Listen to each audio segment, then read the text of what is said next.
start off so I can publish it. Publish what? Listen to. What's the gain look like? I mean, I could adjust it from here. Oh my! Are you serious? I want you to get up now. Okay.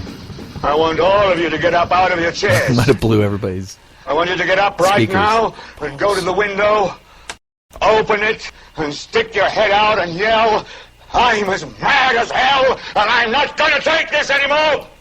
Good evening, everybody. Welcome to Smith Radio. Your host, Brian Smith, along with Kerry Smith, giving you all the details, the breaking news, the stuff that goes down on Friday, Saturday, and Sunday, wrapping it all up, making sense of all of last week, what you heard, what you didn't hear. If you hear it here on Smith Radio, you need to know about it. That's why we talk about it. If you don't hear us talking about it, well, it don't make no never mind. That means it didn't happen. It didn't happen. Not in my mind. So for those of you out there in Radio Land, you can give us a shout out, give us a call in at our hotline, our red bat phone line, 772-49-SMITH, SMYTH. What is yeah. What are we talking about? Oh, that's right. What's the date today? Oh, the date is Hello. November 8th, 2015, for those of you listening on iHeartRadio. And if you are listening live and you do want to know the iHeart channel, you can either search iHeartRadio for Smith Radio, or I've made an easy link for you. Just type in the address bar, HTTPS, no, I'm just joking. Just type in. You don't need to put all that in there. Just type in iHeart.smithradio.com. Well, that sounds pretty simple. Yeah, just take smithradio.com and put iHeart dot in front of it. Do I have to spell out dot? DOOTT. Oh, you mean there's a misspelling? Purpose. Kind of like Spreaker. It's the only website that I would allow to buy because everything else was taken. I don't mean to bash on our host here. That we pay. We pay. So we're allowed to. Yes, we are very, very. Yeah. Spreaker. It's like, you mean Speaker.com is already taken? Yes, dude. Yes, it is. Well, maybe we just jam another consonant in there. Oh, well, here's what we'll do. We'll sell the word speaker.com Okay. for $1 million. Why wouldn't you? Right. Mm-hmm. And Spreaker says, well, we're going to keep the name Speaker, but just throw an R in there and misspell it. Oh, so they have $1 million capital to work with to market the fact that nobody knows. Anyway, I'm not going to bash them too hard. Oh, good Wait, time. did you say Spreaker, or do you have a speech impediment? I mean, what is that? You know, when we first started this, years ago when we started this show, years ago. Decades. Yeah. Well, I didn't go decades. I just said years. Centuries ago. Plurals. Back when RCA was a radio company. And we had tube radio. Called vacuum tubes. Vacuum tubes in our back of our radio. What was before boxes. vacuum tubes? Was there something before that? No, I don't. I think if you're an electrical engineer that knows the history of electronics, or if you can tap into Marconi right now. Marconi? Yeah, the inventor of the radio. Oh, I didn't know that. Yeah. Well, you learn something every day on smithradio.com. Yeah. So what happened this week? Nothing. What are you talking about? We're going to break news about the Saturday Night Live episode, which featured a very, very special host. Guglielmo Marconi. First, Marconi was an Italian inventor and electrical engineer. Pioneered long transmission radio waves in he was born in 1874, died in 1937. Okay. It's your history for today. So thank you, Wikipedia. Take that to the bank. Yeah, we've got... well, go ahead. You watched the show. Folks, I'm going to be honest with you. We always are. I did not watch Saturday Night Live. Well, that's why you have me. The reason he didn't watch it is because he was too busy prepping other stuff while I was designated as the official Saturday Night Live viewer for the show. We got to be honest with him. What, that I accidentally remembered? Well, that and I was on a date night. And, matter of fact, I ran into your sister and her husband. You went on a date with my sister and husband? Wait a minute, what is going on here? Hey, it's legal nowadays. You need to back off. Okay. I don't want to offend anybody. Anywho. So yeah, I was late last night, and I was like, wait a minute. Isn't it Saturday? Oh, please don't let it be too late. And it wasn't. So I stuck around and watched a good old Saturday Night Live with hosted by, not guest cameo, no, hosted the whole thing, Donald Trump. Like the whole show was Donald Trump's show. The show was Donald. Well, whenever you host, for those of you in that are low information voters that are a little older, you know how the format works on SNL. If you're younger, I don't think these the younger generation, I don't think they're in SNL. I really don't know. Well, I'll tell you what the younger generation's doing on Saturday night if they're at home in their mom's basement. Okay. They're on the internet playing internet games and gaming games. They should come out with a new format called Saturday Night Surfing. Yep. And I don't mean surfing on the waves. I mean the internet. Because that's like what it is. Well, anyway. So there's this show out that's still on the air called Saturday Night Live. Don't know how it's still in the air. Somebody's funding that thing. And so what happens is, for those of you that don't know the format, every week they have a special celebrity who will be what they call the host. And the host normally will star in almost every sketch that they do. Right. And, that's what happened this week too. And it was protested. The show was protested by...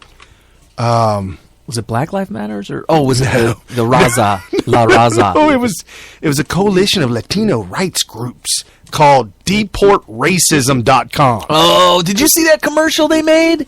Oh, with the latent F-bombs and with the little kids. Little kids, F you, Trump, go F yourself, F and F. So these kids were anchor babies. Right. And because they said they were. They said we are anchor babies, and they didn't say we are. They said we're our parents.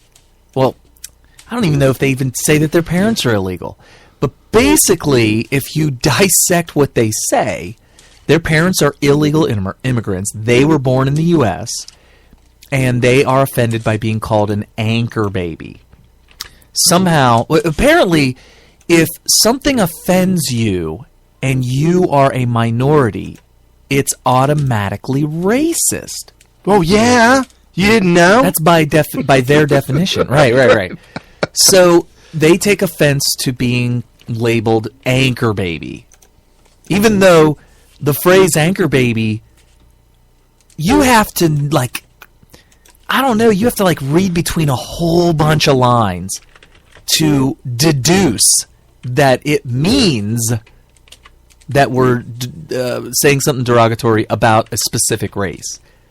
But it just so happens that the anchor baby phenomenon, coincidentally, happens with one particular country. Not race, country. And it just so happens, coincidentally, that the members, the citizens of said country, refer to themselves as a race, which is interesting because there are virtually all races in said country. Right. So it's not as much of a melting pot as America.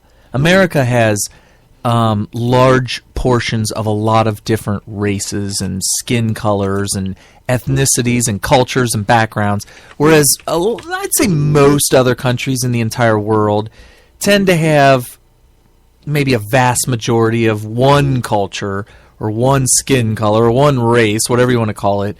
And so maybe not only would they not consider themselves a melting pot like America, but they would also consider themselves to be a race themselves, not just citizens of a nation or a country, but rather a race unto itself. So, but it's funny because Canada has a vast majority of just white people. They're historically from either. Are they racist? Well, no. The question is, do they consider themselves a race? When you say, Oh, he's Canadian. Well, He's if you ever watch a cartoon show called South Park, Canadians are of a different breed. The cartoon caricature of every single Canadian that ever comes on South Park, the top of their head bobbles when they talk. Meaning, when I'm talking to you, my chin goes up and down. Oh, right. Okay, when the Canadians talk, their top teeth... Oh, the entire top half of their head goes up and down. Right, and it's not even connected. It like bobbles up and down. Well, the one boy, the little baby, is Canadian. I guess the parents adopted him. And when the little baby talks, it's okay. So I've watched South Park. I used to watch it a lot when it was new, and I've noticed that some characters, like the cartoon characters that are really controversial, right. It's a real violent cartoon show or whatever. Yeah, no, absolutely. The tops of their head go up and down, but I didn't know that was the format. That if the top of their head goes up and down, they're Canadian. They're Canadian, right? I didn't know that. Yes, that's a fact. Oh, so it's almost like that's a pretty inside joke, and they're almost incoherent. Like most people, like everybody else that's not Canadian on the show, they just ignore him. Like, I don't know what he's talking. What? I just ignore him. He's Canadian, you know. Okay, so South Park does it. But in general, you never hear people talk about Canada as a race. If you talk about Canadians, people generally, or I should say universally, regard it as a member of the Canadian citizenry. You know, right. A member of the citizenship of Canada. Just like a U.S. citizen is not considered a race, but we're more of a melting pot. But it's interesting. You would think that, we don't refer to America or Americans or United Statesians since we're not allowed to say American anymore. Do you know that? Right. Anyway, I digress on that one. It's just weird. You got so this commercial has these kids who are upset because they're called anchor babies, and you could tell. I don't know if they use the word Trump. Do they say Trump? Do they? Oh yeah, they bash Trump specifically. Oh, in this commercial? Oh, absolutely. You do not have this commercial on the standby? No, that negative Ghost Rider. Wow, I did not have enough. Did I send it to you in the email? I didn't have enough bleeps to bleep it out. Oh, that's right. So these kids. The oldest kid looks like he's probably about 8, maybe 9. That's the oldest kid. There's another couple kids that are so young that they don't even speak very well because they're that young, and they're just dropping cuss words, and it's like, this is not helping your cause. No, not at all. It's weird. This is the disconnect between liberal progressives in America, who also that includes all the illegal aliens and just all that whole mess. They think what they're doing is going to resonate, and it's going to be latched onto, and it's going to be exciting and popular, and it's going to cause a movement. But what they do is repulsive. And when you hear little kids drop S-bombs and F-bombs and stuff like that, the whole message gets lost. It just becomes repulsive. And that's what happens in this commercial. But anyway. So Trump hosts Saturday Night Live, and Larry David was on the show. Oh, well, should we back up? Because... Do you know who Larry David is? Oh, yeah. He's the guy who writes for the Seinfeld shows, and he also had his own show on HBO called Curb Your Enthusiasm. Which I was absolutely addicted to. I couldn't watch it too much, even though I will admit it was very clever, very smart show. This was right after 9/11. Okay. So it was in the 2000s that I could go and watch, I guess maybe HBO had maybe series, like you could watch like 3 or 4 of his shows in a row, or they would have. We can't show this commercial, can we? I know, no. He's wanting to do the commercial, and I'm wanting maybe to keep. If I can get a, I know, I'm like, give it to me. I want to start playing it. I want to keep our viewership. Yeah, I mean, if this is going to continue to be a family show, we can't even show this stupid show. Well, and that's the thing too. Our ultimate goal is to be picked up and syndicated nationwide, Which is going to happen soon. Right, Yeah. and if you're syndicated nationwide, you have to have that internal filter to keep yourself. But this is an external filter. Right. Well, that's true. True, it Oh, is my goodness. external.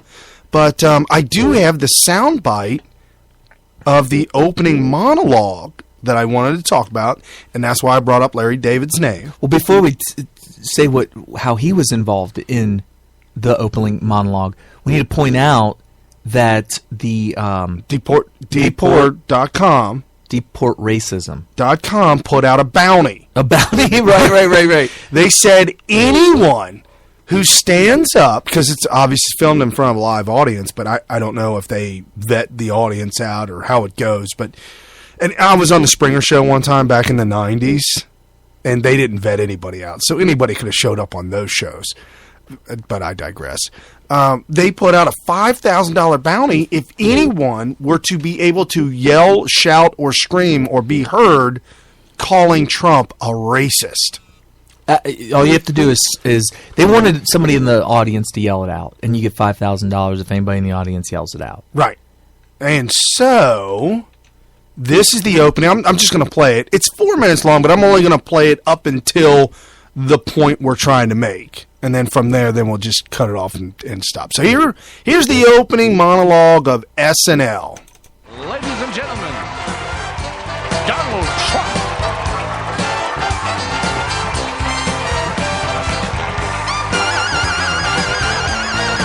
And I love that saxophone.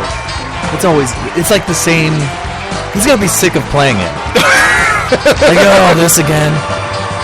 Well, they throw him a duffel bag of money. I guess.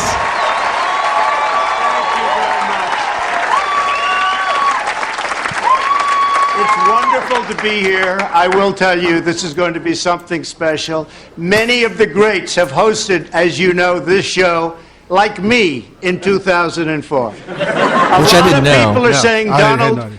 you're the most amazing guy. You're brilliant, you're handsome, you're rich, you have everything going. The world is waiting for you to be president. So why are you hosting Saturday Night Live? Why? And the answer is, I have really nothing better to do. Wow. People think I'm controversial, but the truth is, I'm a nice guy. I don't hold grudges against anybody, like Rosie O'Donnell. She said some things about me that were hurtful and untrue. I said some things about her that were mean, but completely accurate. The fact is, when I showed up for rehearsal, Rosie was here to support me. Come on out, Rosie. Sir, as I have told you several times, This is my some name actress. is Adie Bryant, and I'm a cast 80 member Bryant. on this show. He's calling her Rosie. Yeah. Self-deprecating humor. Isn't she great? She just seems like a really totally different person. Part of the reason I'm here is that I know how to take a joke. They've done so much to ridicule me over the years. This show has been a disaster for me. Look at this guy. Great. Doing an impression of Trump. Yeah. With the hair. He actually does a really good job. Yeah. I gotta say, you're doing a great job. In fact, I think this show just got better by about 2 billion%. In fact, they just told me, Donald, they just told me this very interesting. That now that I'm here, this is actually the best monologue in SNL history. Can you believe that? Pretty great. Yeah, that's pretty good. That's pretty good. Yeah, look at this. And then the other Donald Trump impersonator comes out. There's two of them. Jeez. You think you're this terrific person. This is the other one. You're this. You There's think you're 3 that. Donalds out there. You're being very naive, and quite frankly, you're fired. They're great. They don't have my talent, my money, or especially my good looks. But you know what? They're not bad. And we're going to have a lot of fun tonight. You're a racist! Who the hell is... Oh, yeah, I knew this was going to happen. Who is that? Trump's a racist! That was Larry David. It's Larry David. What are you doing, Larry? I heard if I yelled that, they'd give me $5,000. We'll take the 5,000. As a businessman, I can fully respect that. That's okay. We have got a great show tonight. All right. He should get that money. They said they're going to pay him. And he said he's going to accept it. He better accept it. Yeah. He said, oh, no, he's definitely taking a $5,000. How did that not backfire? How did that not backfire on deport racism? That did not do what they intended. No, not even close. Not even close. It ended up being a joke. He ended up taking the $5,000, which, by the way, Larry David is the richest comedian probably in the world. He wrote all of the Seinfeld episodes. I want to preface this, and if you guys are thinking that Larry David and Trump were in cahoots because they're part of the same political world, you're wrong. They're both from New York City. Well, yeah, but Larry David is a flaming liberal. Well, of course he is. Yeah. Okay. Absolutely. I just want everybody to know. Yeah, he's not a conservative. He would not be one voting for Trump. But here's the thing that I've noticed about people. I've been paying close attention to who supports Trump, who hates Trump, and who is willing to tolerate him and not necessarily bash him. And I've noticed that people, it doesn't matter what your political background is, if you're from New York City, there's some sort of a bond that Trump has with those people. Really? Oh, yeah. What if you've noticed? So would you say, and folks, I'm throwing this out there, and if you don't know, well, then it's breaking news to you, that there's a phenomenon that we've talked about before on Smith Radio. We have black family members. We have black friends. I have friends of all races and all genders, whatever that be. However, how many genders are there? Well, we'll be talking about that tonight. There's more than you know. Wow. However, in the black community, there's this instant bond. I'm working at a job, and there's a friend of mine that happens to be black. He also knows Carrie. So there's an instant connection that I have with him because he knows Carrie. And so we get to talking and chit-chatting and whatever. And then another black guy walks up, and he didn't know. Well, I found out later he didn't know him. And they start talking like they were old pals. Yes, like they knew each other from back in the day. Right. I'm like, what was that? Oh, so you knew it? Oh, no, I just met him. I'm like, just met him. What? That's the first time you laid eyes on him? Yes, and there's this unspoken thing. I love it's cultural. It's it would be like this. Imagine you're in I would say Russia. All right, you're in Russia. Let's take skin color out of it altogether. You're in Russia. Okay. Nobody would know that you weren't Russian until you opened your mouth. Right, that's true. Right, but you're in there. You know everybody around you's Russian. You can't understand anything they're saying. No. All of a sudden, some British guy walks in. Or maybe even another American. Oh, yeah, okay, all right. And all of a sudden, what are you going to do? You're probably going to hit it right off. Dude, get a load of these people. I don't understand a thing. What are they going to say right afterward? Hey, I can't even do a Russian accent. You know him? You know him from back in the day? Oh, no, it's the first time I ever met him. I destroy you. I must break you. I must break you. You know him? No. I just met him right then. How you know so much? Why you know so much? You guys spies.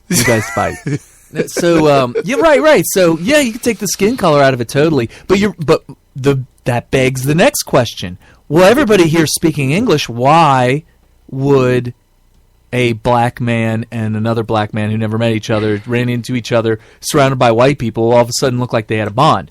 It's cultural. Right. Okay. While Brian is in Russia, right, and all of a sudden he runs into another American, it could be a cultural thing, but it could be a British guy. You know what? Now that you say that, when I was stationed in Italy, and I would be just out in the countryside, but nowhere near the base or anything like that, and I would run into somebody who spoke English and was from the States. Okay. That's what they called it. The States. You going back to the States? The States. The States. Going Okay. back to the States. And like, yeah, I'm from the States. Like, where at? Oh, New Orleans. Oh, wow, man, I'm from Cincinnati. And probably everybody Oh, wow, around you man. like, look at them. Look at them bonding. They don't even know each other.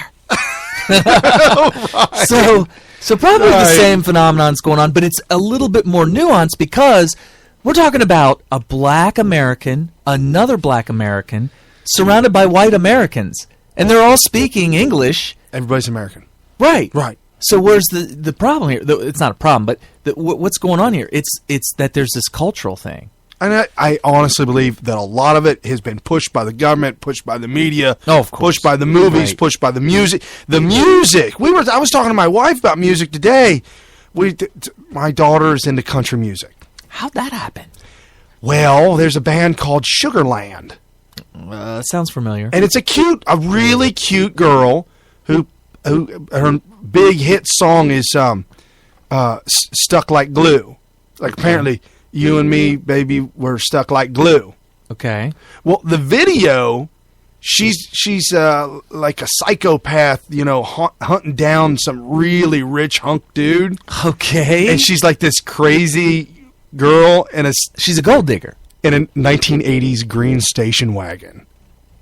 Okay. Okay, and the guitarist of her band is kind of like he's playing the guitar the whole time in the whole video, and he's like her partner in crime, but he doesn't say a thing. Okay. So she kidnaps the dude by putting a sack over his head at the beginning of the video. The hunk. Yeah, throws him in her and so the whole thing is like she's gonna make him. Oh, we've been together forever. Oh, I'm gonna make you love me, type of thing. Okay. And at the end, the very You're letting your daughter oh, watch? it's funny. It's Okay. cartoonish. It's definitely cartoonish. Because as you're describing this, I'm thinking this sounds I'm really thinking about it too. It's just like a bit. Right. So at the very end, she's got him tied up in a chair in her loft. This is a cute cartoony thing. This sounds terrible. In her loft, and there's pictures of him all over the this is walls. so creepy. Yes, and then This is beyond creepy. and then his phone rings on him, and it's on him, and she's all the giddy. cops. It's the She's cops. all happy, and he's tied up so he can't get. So she pulls it out, and she's all happy and all giddy, and sings the song, flips it open, and looks, and sees it. Obviously, it's from his wife. Oh, he's married, Well, yeah. but she's got a wire. So at the very end of the movie, the FBI is definitely involved at this point. right? So she punches him, and the screen, like you see her fist go right at his face, and the screen cuts to black, and the song's over. This could be a horror film. I didn't think about it, but it's so cute. How is this different from like Silence of the Lambs or? I mean, that's what it seems. I mean, very, very, very similar. Very. Wow. Yeah, I never. Yeah, see, this is her loft, and she ties him It up. is Silence of the Lambs. It looks like a basement or an attic or something. She ties him up in one of the chairs in her loft, and so yeah, that's That how is that goes hilarious. down. And it is such a catchy tune. I mean, So it can get busted for copyright. no, because we're talking about this has to do with music, folks. And I'm So it's all good because it's catchy. my daughter's gonna love this episode. She's gonna keep playing it over and over again, the whole episode. So the dude's in the back seat playing the guitar. She's psycho. Oh my gosh. So So she's psycho. looking at his pictures while sitting in the car by herself, supposedly. She's probably right outside his house. She is. This Oh, is the opening. Watch. Hold on. Here it comes. Look, he comes out with a newspaper in his robe. She's so stalking him. And he knows it. And he freaks out.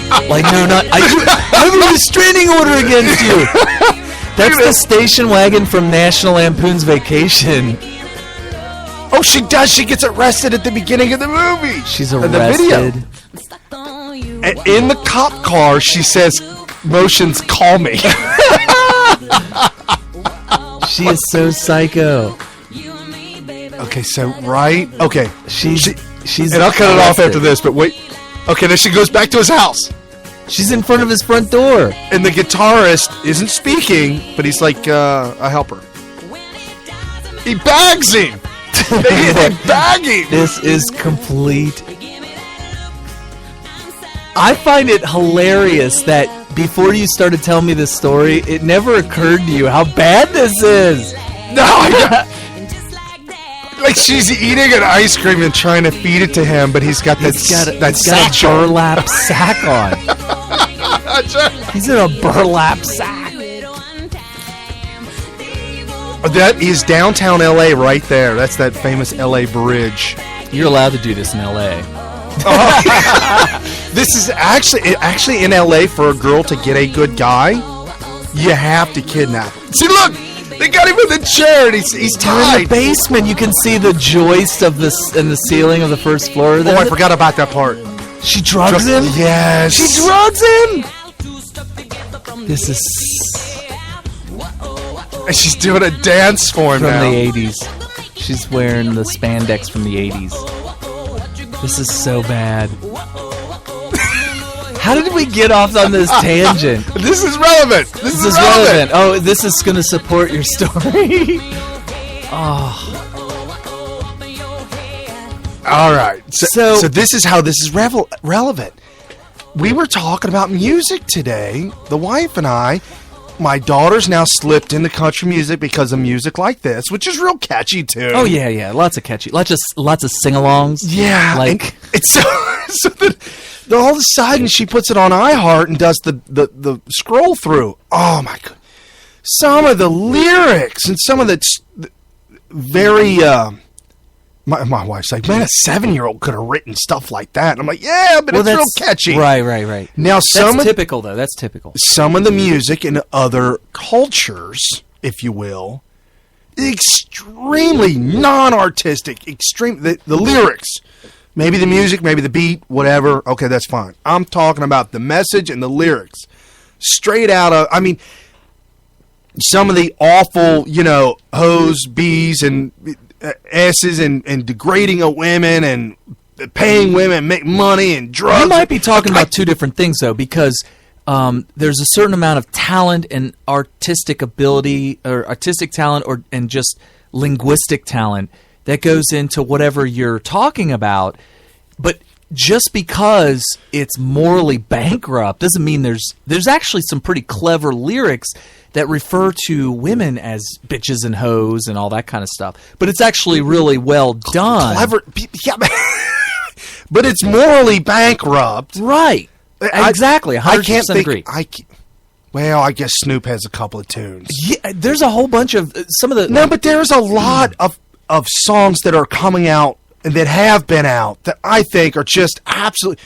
The words, they're not even rhyming anymore. They're not trying to put a sentence together coherently. It's Right. It's not this. Like a lot of them force it, and it's not flowing, and then it's morally bankrupt on top of that. Well, a lot of times the moral bankruptcy actually sells because, and I don't think it's going to do as well anymore because back when parents used to parent and when raise when was children that? right, When was that? every other generation Okay. raises their children All right. right, fair enough. So you got parents who are raising their children properly, and by doing so, they're imposing a certain amount of discipline on them. So then when they get to be a teenager and they hear lyrics that are what we would consider morally bankrupt, it's something different, it's something exciting and new. We are definitely... somebody call the lawyer. Rage Against the Machine. There was a huge band back in the day, and their message was clear, anti-establishment. Yeah, and it's funny. That was the perfect choice of words. Because back then, we used to look at it as clearly it was anti-conservative, anti-Republican. Right. But now that the Democrats have been in charge, Lord have mercy, and have been implementing the very oppressive ideology of communism, you go back and listen to Rage Against the Machine, and you would swear that they're talking about Democrats. Yes, without a doubt, 100%. Especially with regards to journalism. And speaking, journalism. Let's see, what do we have in the stack of stuff? I got something really the most horrible.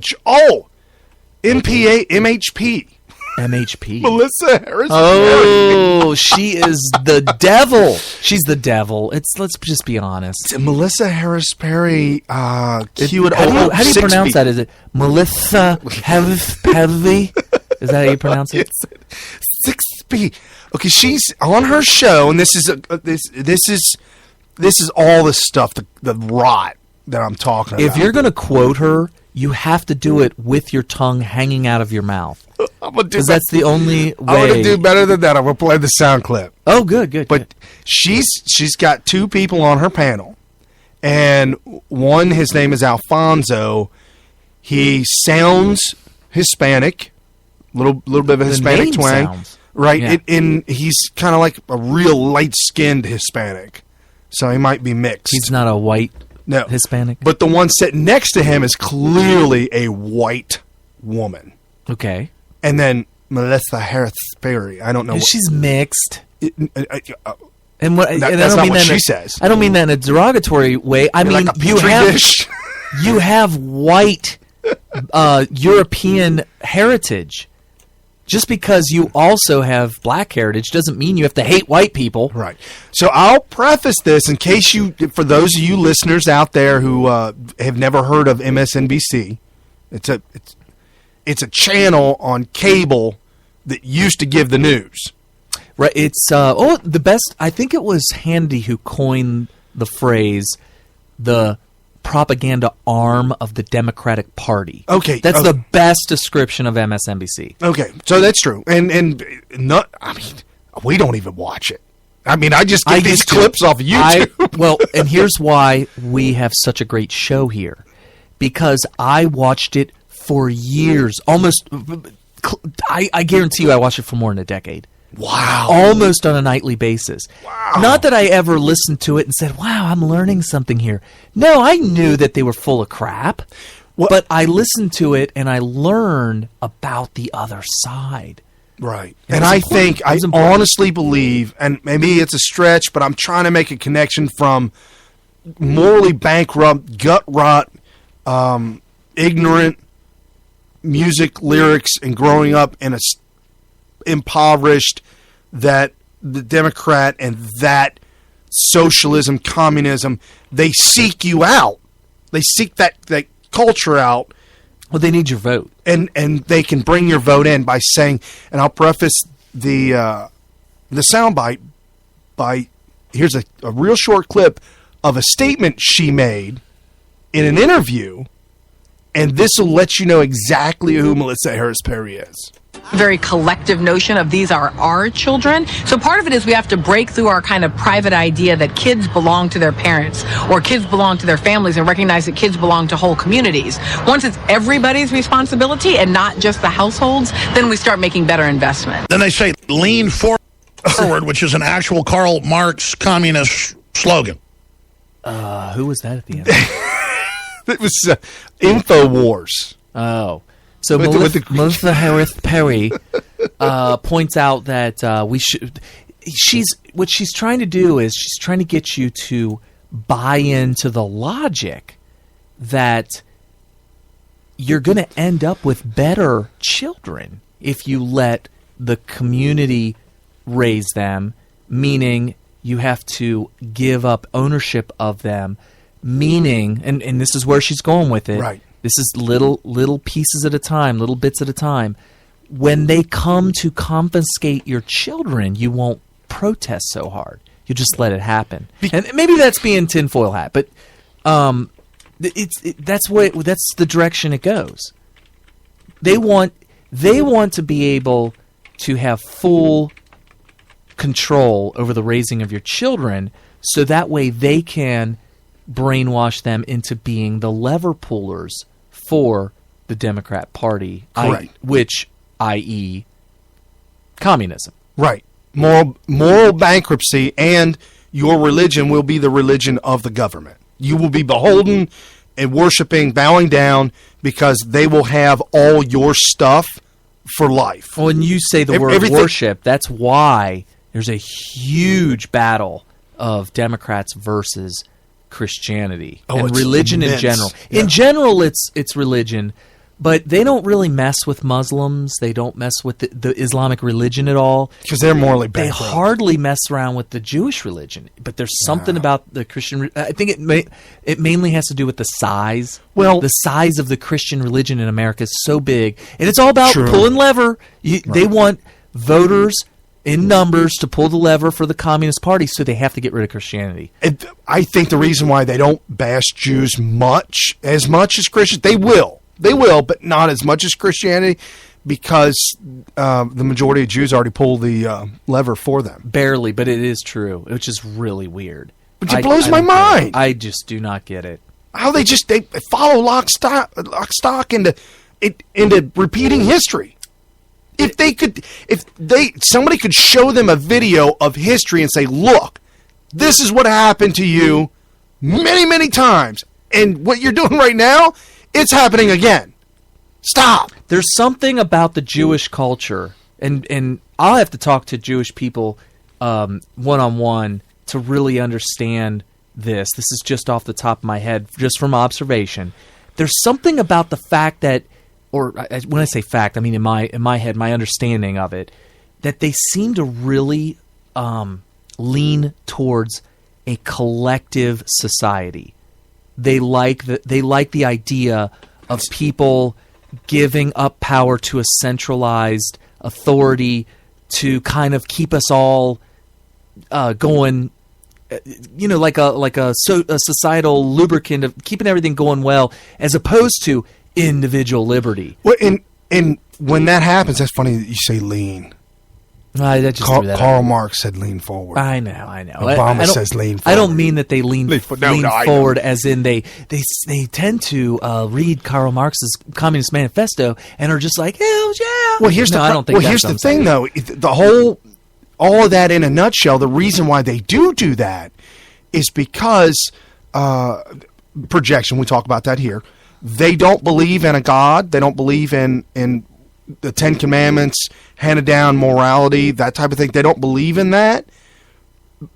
And so in their mind... Are you talking about Jews? No. I'm talking about the people who believe in the collective. Oh, yeah. I'm going back to collective. Yeah, right. Okay, so those people who are rounding up the collective and heading up the collective, be it Hillary Clinton, who's a big proponent for the collective, Barack Obama. They don't trust nor believe in the average citizen to do the right thing, because they wouldn't do it themselves. So they're projecting. Naturally. So they're projecting. Right. However, what they fail to grasp and understand, it is beyond their comprehension as to why Christians work the way they work.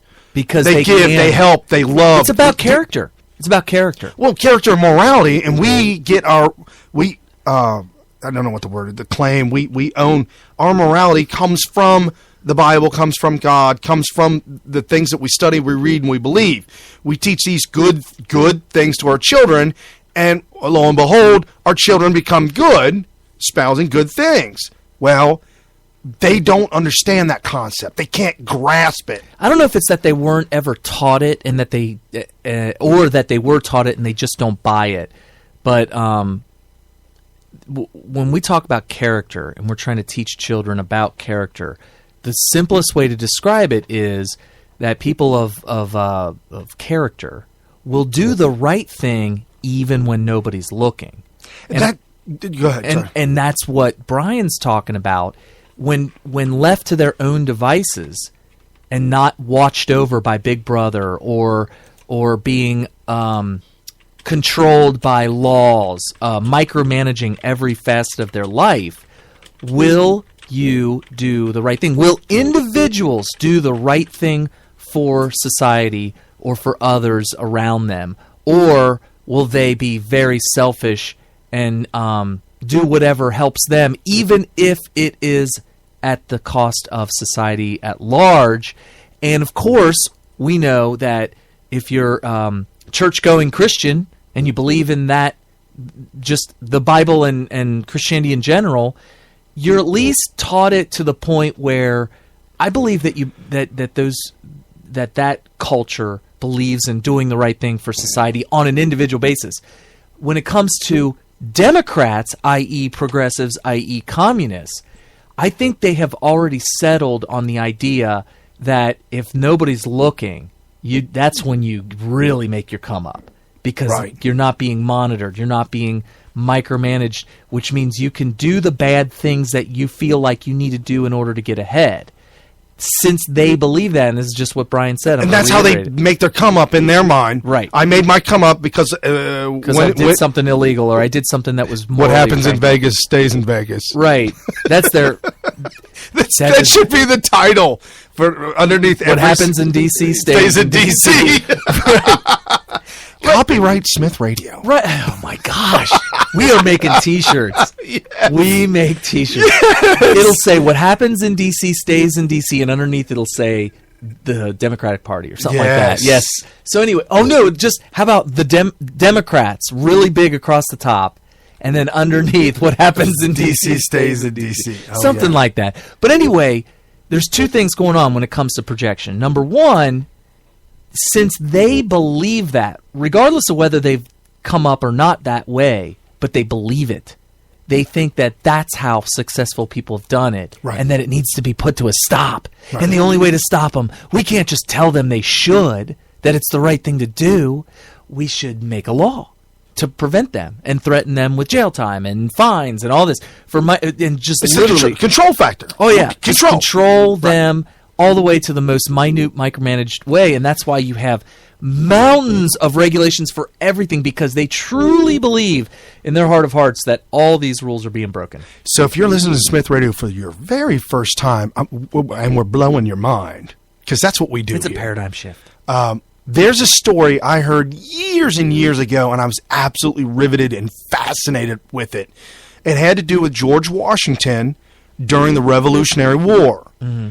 And at this point in time in the war, the troops were no socks, no boots, no shoes, no nothing, barely anything to eat, holding on by a thread. I mean, these guys, they weren't coming together, they weren't pulling together, and there was an ex-general by the name of Friedrich Wilhelm von Steuben, who was a Russian general and removed, imprisoned, and kicked out of the Russian army for being gay, or supposedly being gay. And he came to America to help George Washington. Wow, said, "This is news to me." Yeah, I do for you what I do for the Kremlin. No, he showed up and said, "Hey, girls, what's up? Hey, you won't believe what we do in the Kremlin." Oh, wow. Oh. So he comes to America, and he says, "I'm here to serve you, George Washington." And Washington's like, "Here's the troops. Help me out. Do what you can." Obviously, I'm paraphrasing all this. Well, I have them recorded. Actually, play the soundbite. From Friedrich von Steuben. What he wrote in his diary about his experience with the American military, the American psyche. He would yell, scream, and yell and scream, and the entire American military would just sit there and look at him like, "Look at this crazy crowd." Was he German? Was he German? This crazy Russian. Right, this red coat. They probably wore red back then. Well, this was red. It wasn't communist. The British wore red. The British wore red coats so you wouldn't see their blood when they were shot. Is that why? Yeah, that's why. So anyway, he was trying to get the American military to actually do something. In his world, in Europe, what he learned and realized was that all he had to do was give orders to European troops, and they would do it. Okay. He was having a problem with that in America with Americans who are descendants of and the descendants of Pilgrims, the Patriots, their whole love of God, country, Christ, Christianity. It's just a completely different psyche. He found and discovered that the American psyche is completely different than anywhere else he had ever seen in the world, in so much that if he explained to the troops, the American troops, explained to them why they had to do what he was telling them to do, they would do it. Okay. However, juxtaposition, European troops, you didn't need to tell them why. You told them to do it, and they did it. But when you weren't around, they wouldn't do it. In America, you told Americans why, they would do it. And when you were gone, they would continue to do it. That makes perfect sense. And he wrote about this, and he said it was just amazing, the American psyche, the whole American makeup. And if you watch the movie by Dinesh D'Souza, America, Imagine a World Without Her, he goes into great detail about de Tocqueville? De Tocqueville. Yeah. Right, de Tocqueville, and how he came to America and said, whoa. He's a French guy. He's a French citizen. He came to America and decided to journal what he was viewing. What's up? This was right after the revolution, right after everything calmed down. And then, boom, what's up with American society?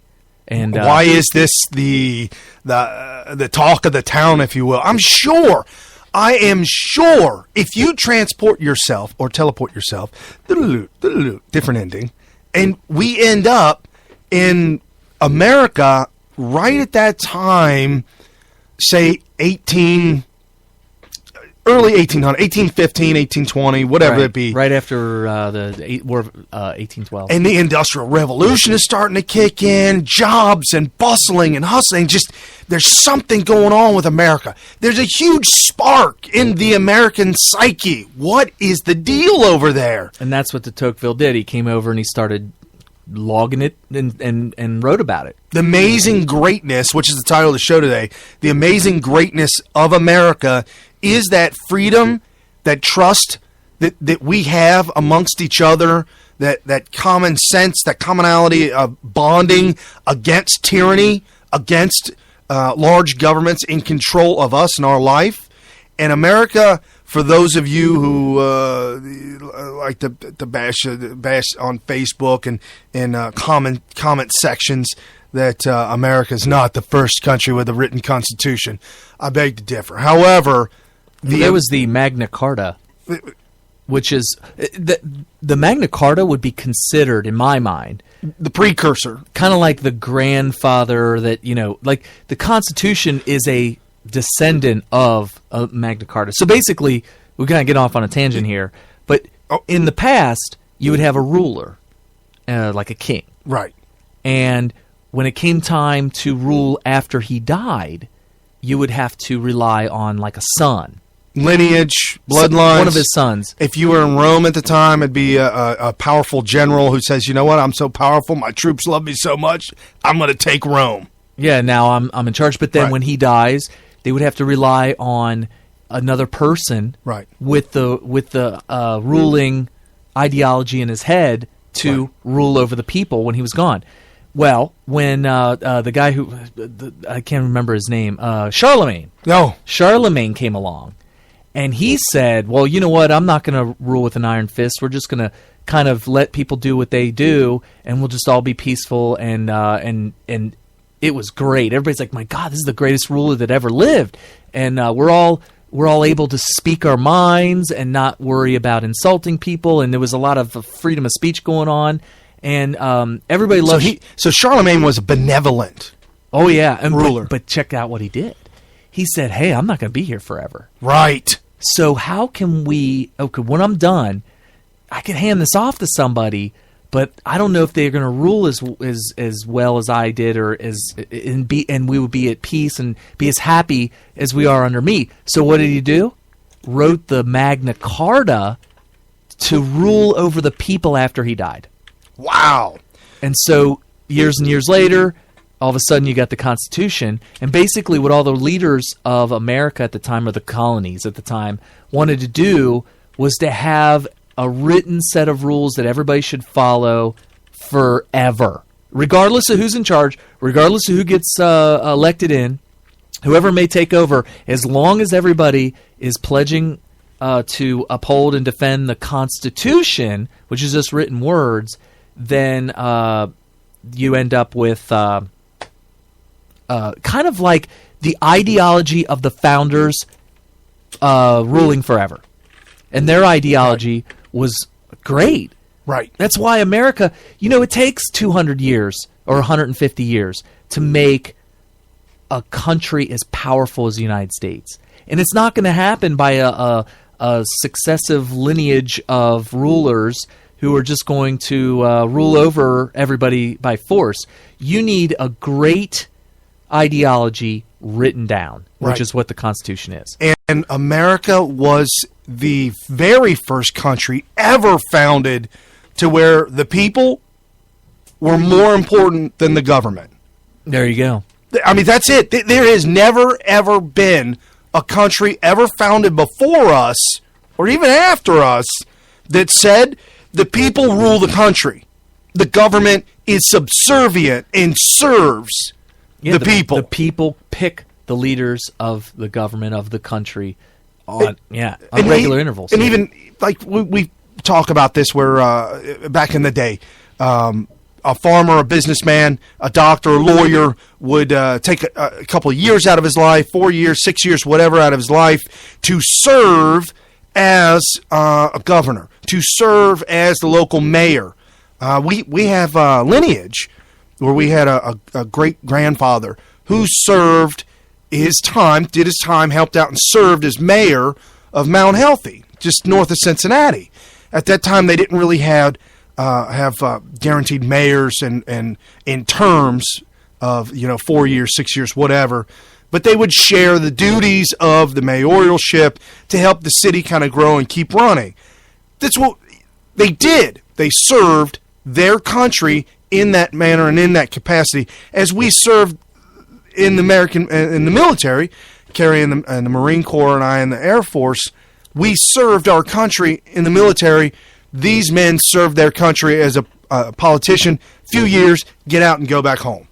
I have a correction. It wasn't Charlemagne. It was King John of England. Yeah, I pulled that up too. But yeah, I just want to make sure because I was just trying to go off the top of my head. But yeah, but the Magna Carta was written because they wanted that ideology to extend beyond the life of the current ruler. Right. I remember when I was at the Renaissance Fair, they pointed out something that I thought was really interesting. As Americans, this is so foreign to us Americans. The guy out there on the joust thing comes out and he said, "I'm the Lord of this land," or whatever. And as Lord, when I say something, my words are the law. Oh, that's so foreign to us. And you look at watch Braveheart, where the king passed the law, whatever it was called, consummation.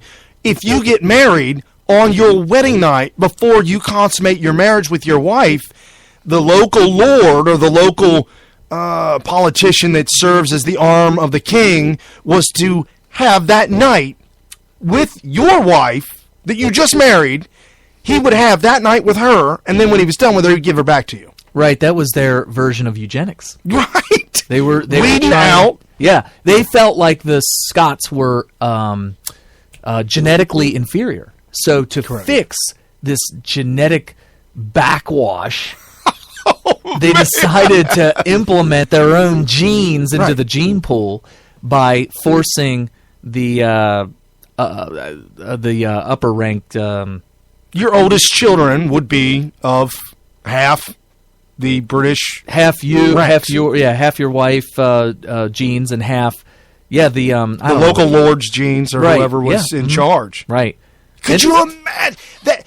If that's not just so foreign to Americans, then it's just absolutely the complete. That's the reason why our ancestors left Europe, is because of things like that. Yeah, when the law is made by somebody making a declaration in the middle of a field in the town, he just says whatever he says is law.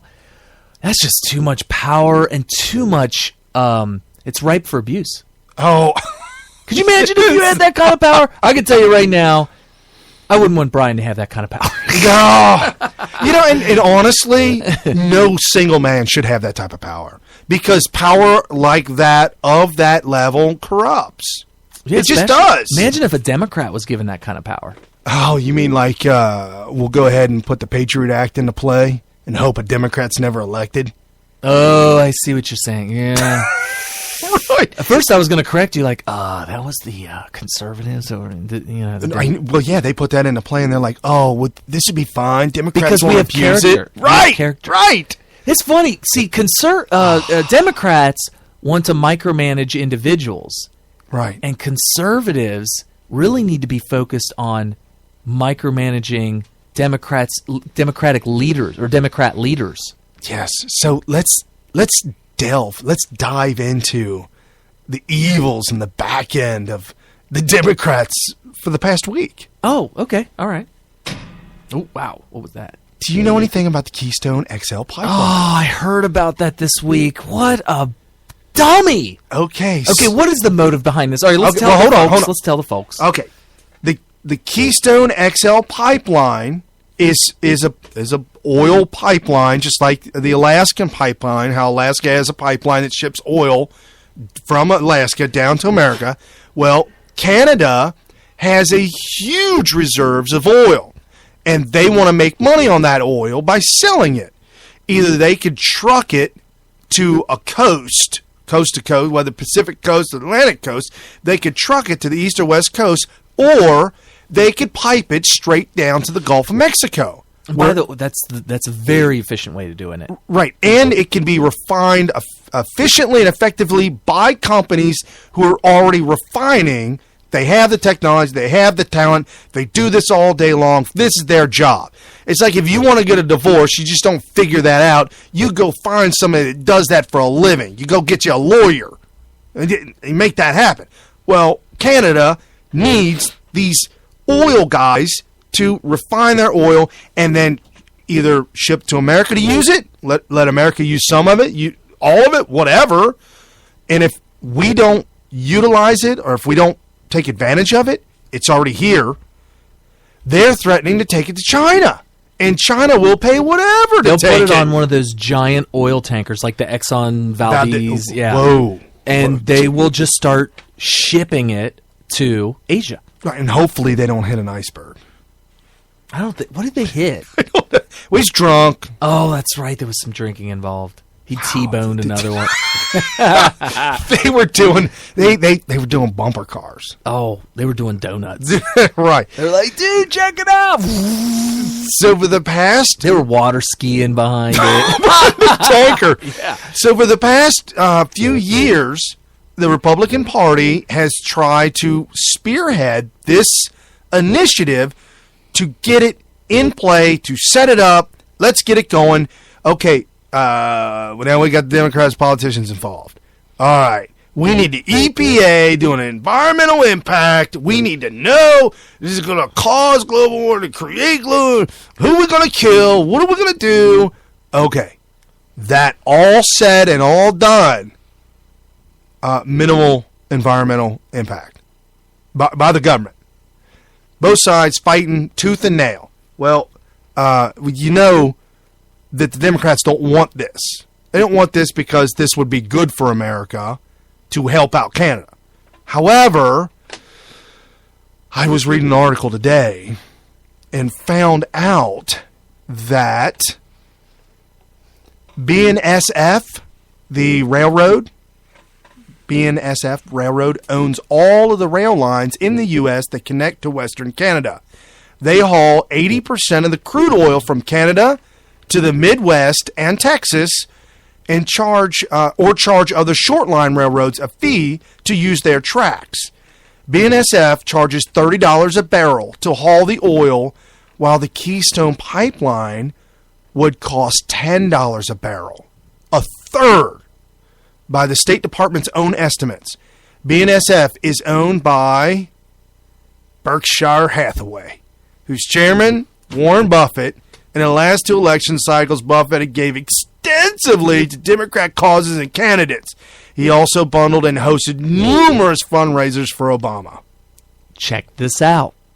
Have you seen the show? It's a series, an entire series on, it's either the History Channel or Discovery Channel, or they're both in cahoots, whatever, called The Men Who Built America. The most amazing documentary, if you will, I have ever seen. Very, very entertaining and very informative.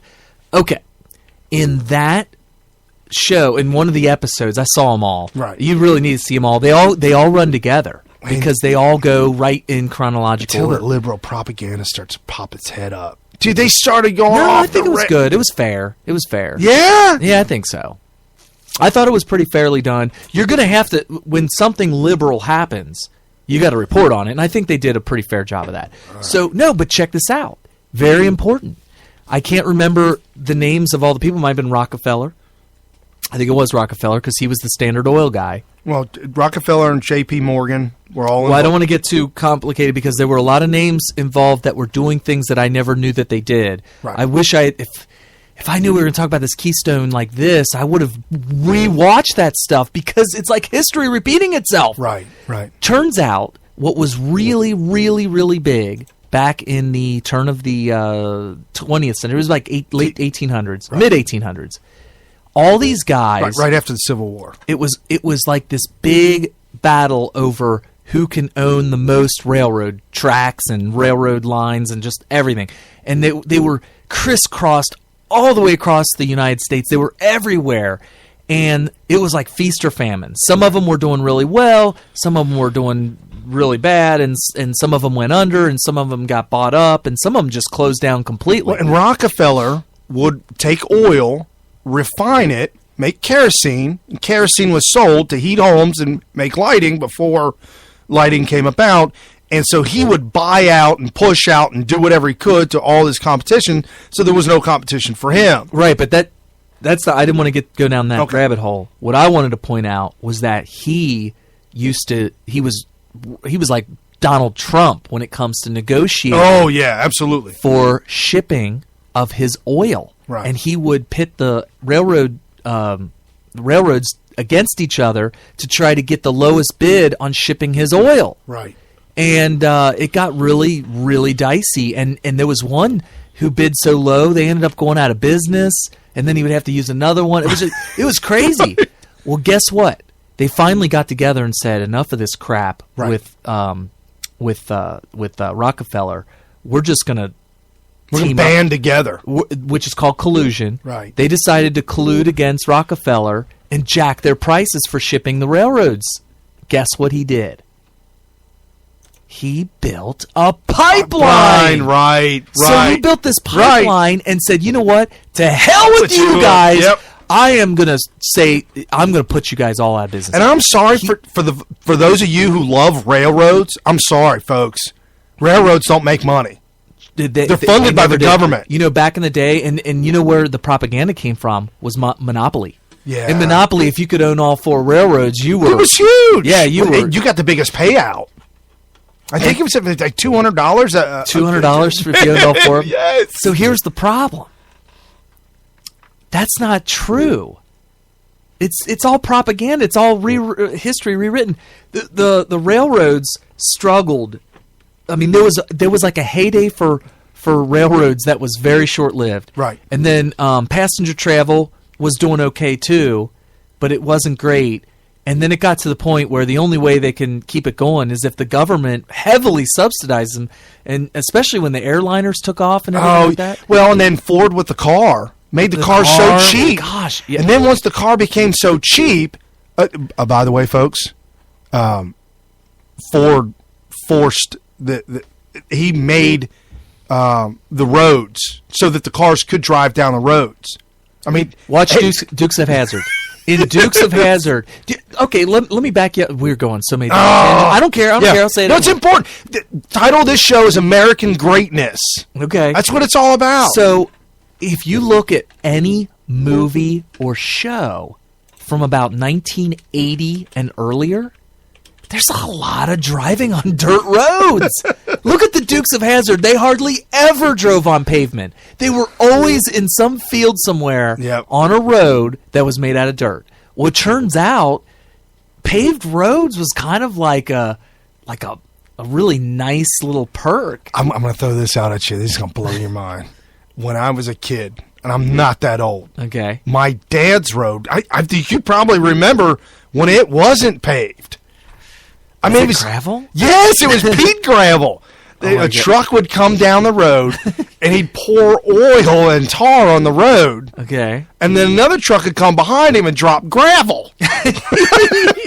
That's a road right there. Peat gravel. But see, that's actually a that's a perk. I mean, it's paved. It's not. That was the next step from the dirt and the potholes. So before that, it was just dirt. And pothole, right. Oh, my nuggets. goodness.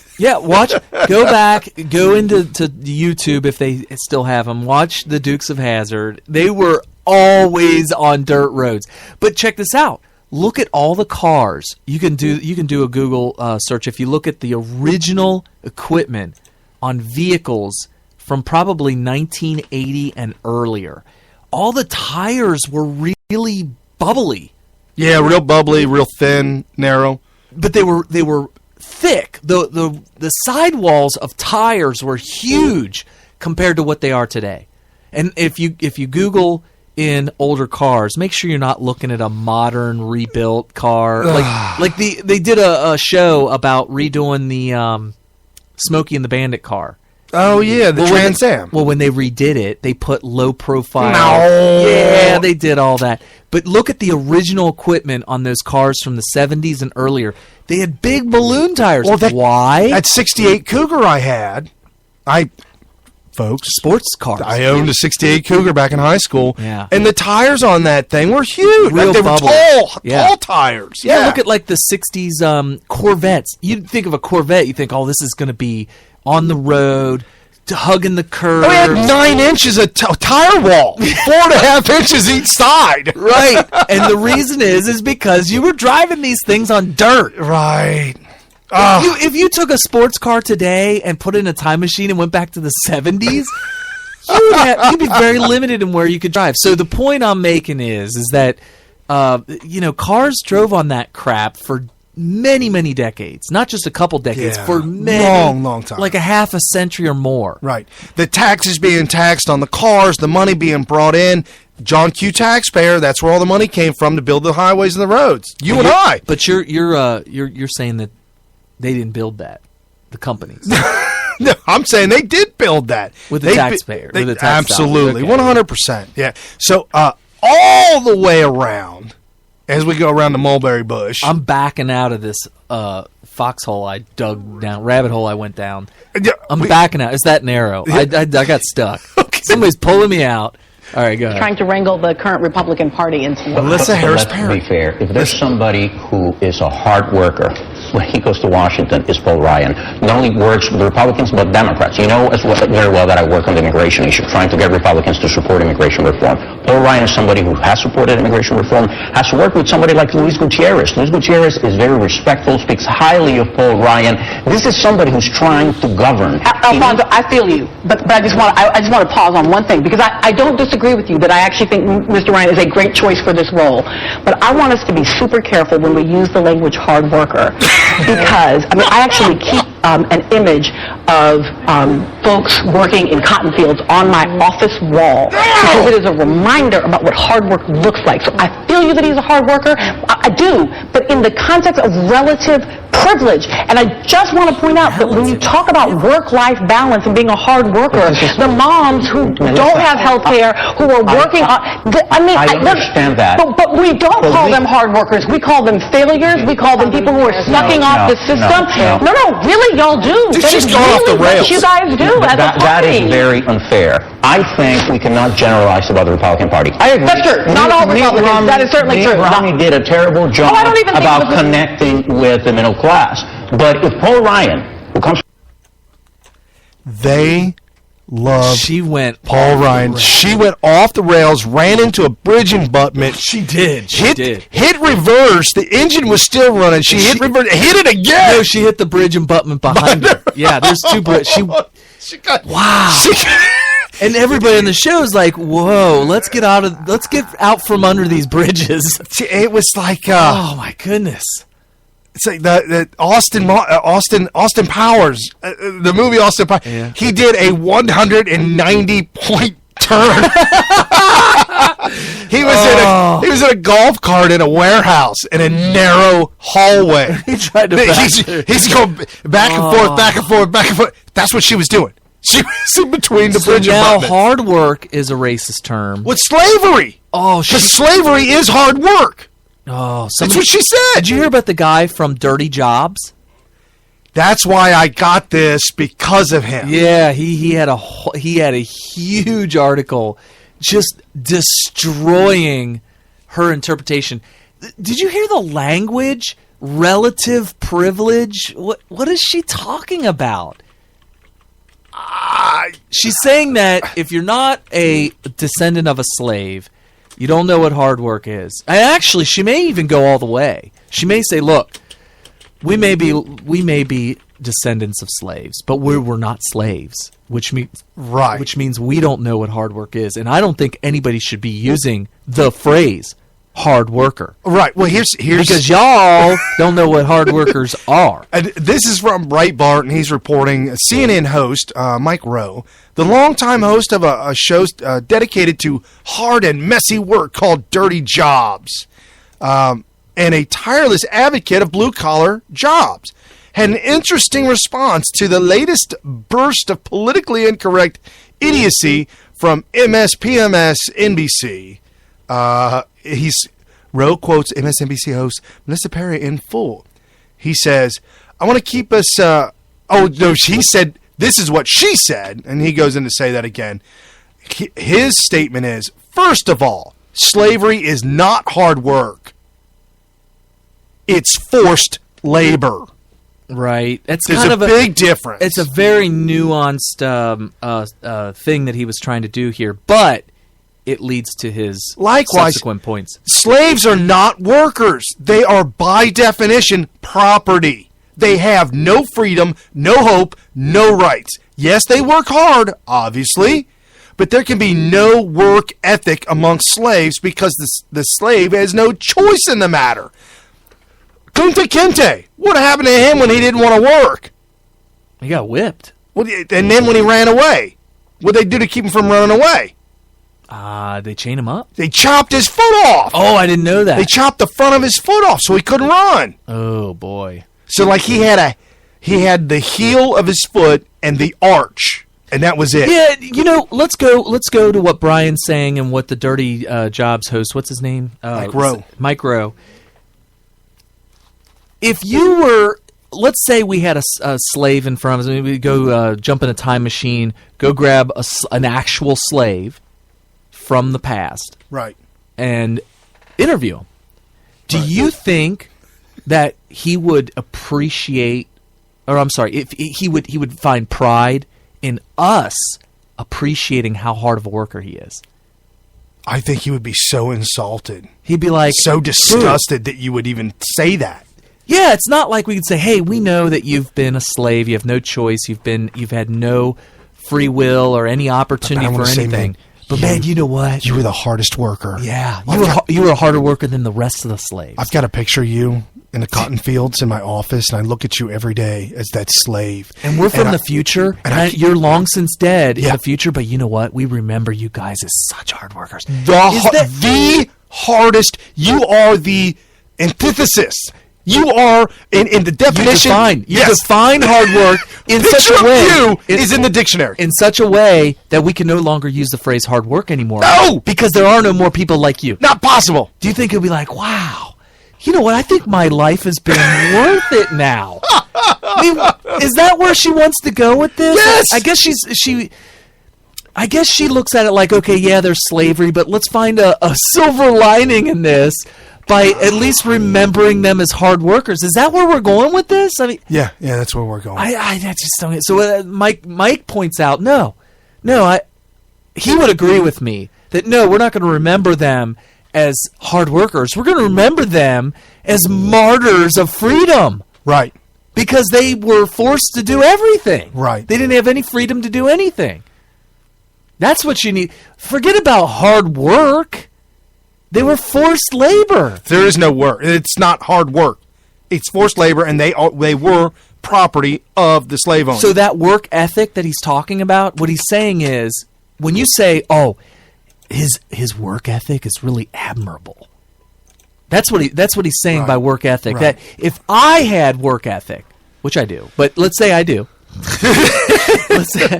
let's put it on your thinking caps. Put on your imagination caps. Oh, wow. Put on your imagination caps. Carrie's got hard work ethic. That's something that I can go around and brag about. Right. Or that if somebody else wanted to say something really nice about me, they could say about me and feel good about saying something good about me having a good work ethic. That's not what you're going to do about a slave. Right. No. Good work ethic is I like to try and become that guy that the boss says, "Hey man, that dude's got a good work ethic." I'm there 15 minutes early. I don't stay late, but I'm there 15 minutes early. The whole 12 hours that I'm there, the entire 12 hours I'm there, I am productive and producing good quality product for the company. But tell us about the time they chopped your foot off. Well, that's when I tried to run away. Oh, yeah. No, because they pay me, and for that payment, that money that they give me, that we negotiated and I accepted, for that payment, I will do the absolute best of my ability to do the best work for you to make you happy, and then next year during my review, you're going to want to give me a raise. Yeah. I'm there all the time. I'm there early. I don't stay late. I work with management. I work with the other employees. I'm not there starting fights. I'm not causing problems. I'm not calling in sick. I don't sick days. But Brian, what? We need to be careful about using the phrase hard worker, because I have a picture of a slave over my office. And that's hard work right there. What she is ridiculous. So speaking about hard work, this kind of, man, everything's segueing into it stuff. Did you hear about the employment numbers that came out last week? They got to be pretty dismal. Oh, no. Oh, no? Unemployment's dropped. Of course it has. It's I can feel it. 5.0. 5.0%. Down from something? 5.1. Ooh. I totally could see that. So they're promoting this unemployment status and the economy's booming. Oh, that was Obama. That was I've got a sound clip of him talking about the pipeline and talking about how the economy.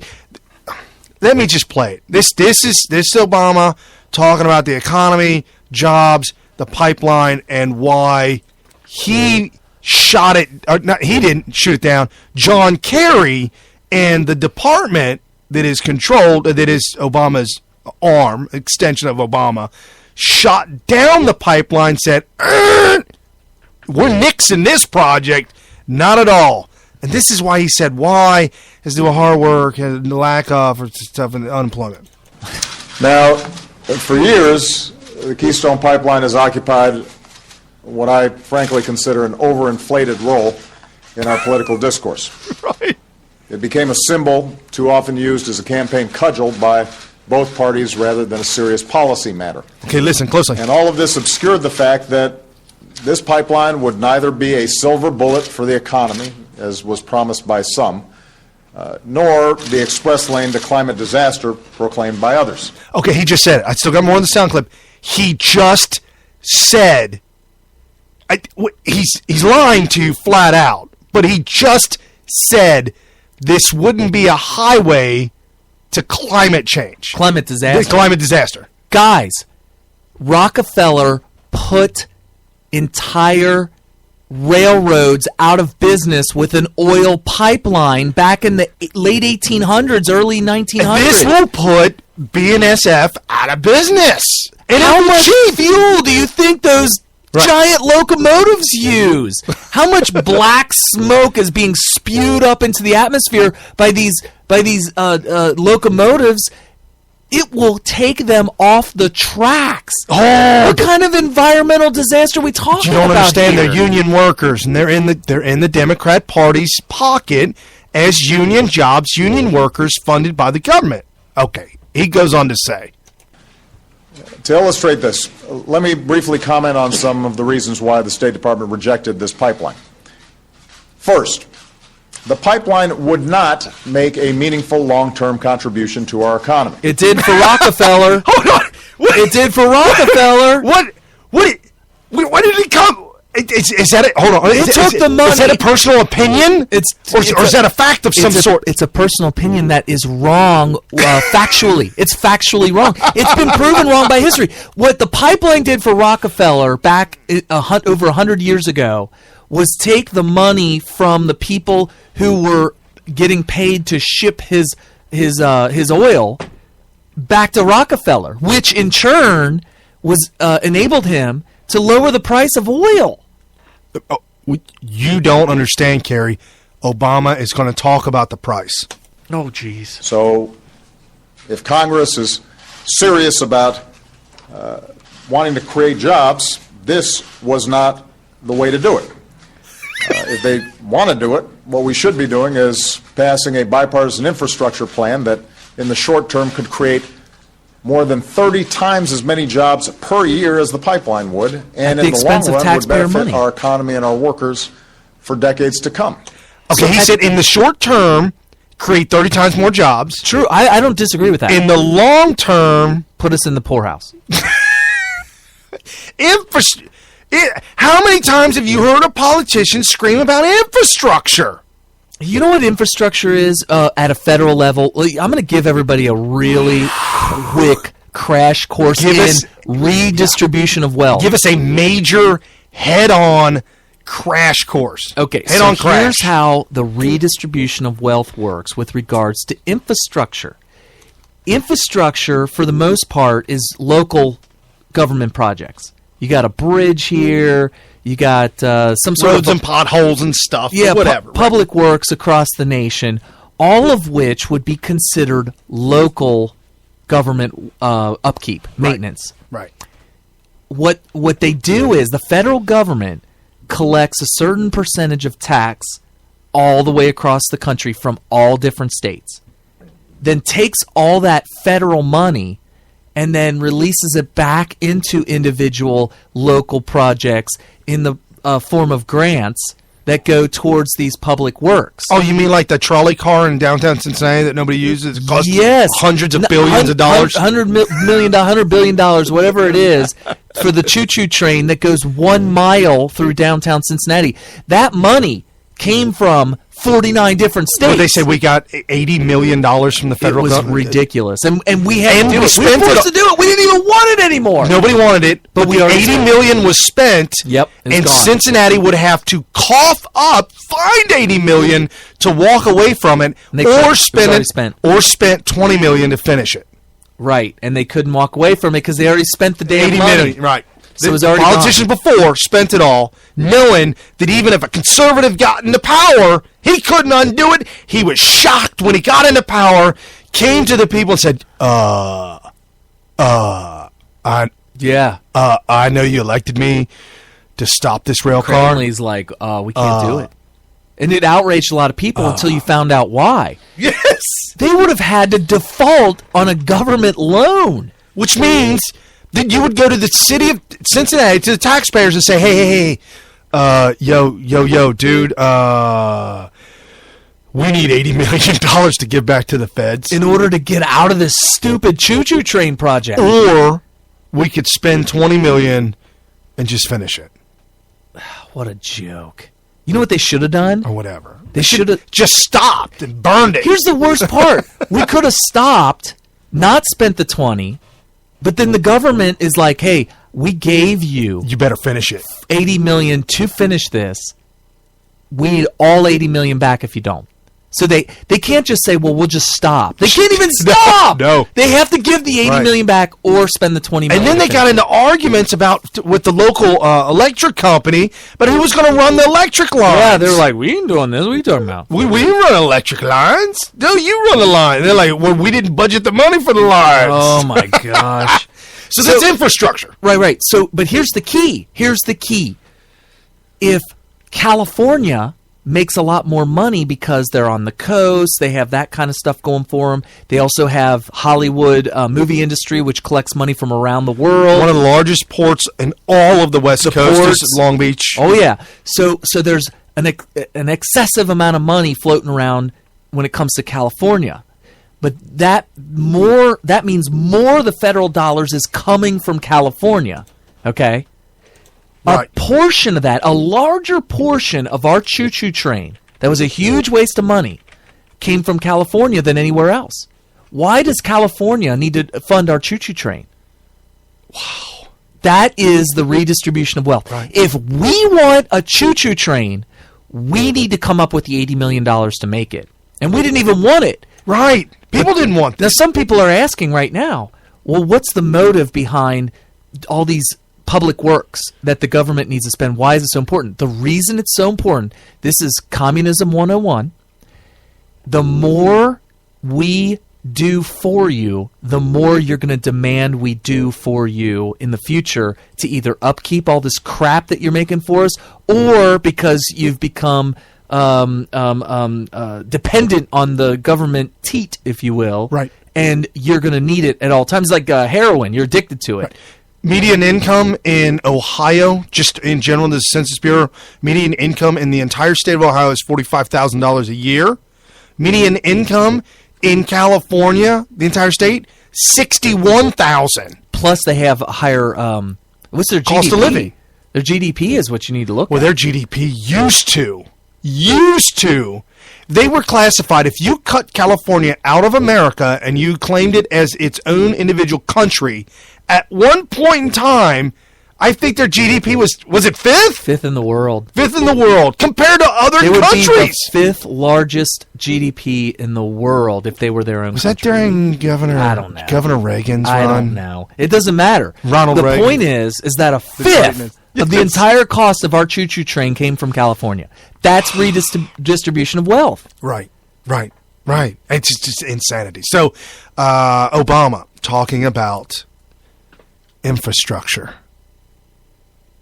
Infrastructure is important because that gives him a chance in the short to be the guy in charge of the money that goes to do the projects that will get you to pull the lever for Democrats from here on forward. All 57 states fund Obama, and then Obama decides he does the public works. whichever state votes for him will get the best projects. Like that one bridge to nowhere. So now they were going to fund a bridge to nowhere out in the middle of nowhere, $1 billion bridge to connect in Alaska, wasn't it? Yeah, to connect a town of 20 people. It literally went to nowhere. There was nothing on the other end of it. It was just a bridge. But he's getting Alaska getting federal dollars for that. Right. Which means the bridge to nowhere was a big political nightmare for Palin because it happened before she became on the national stage. Once she became on the national stage, all of a sudden it was like, hey, what's with this bridge to nowhere?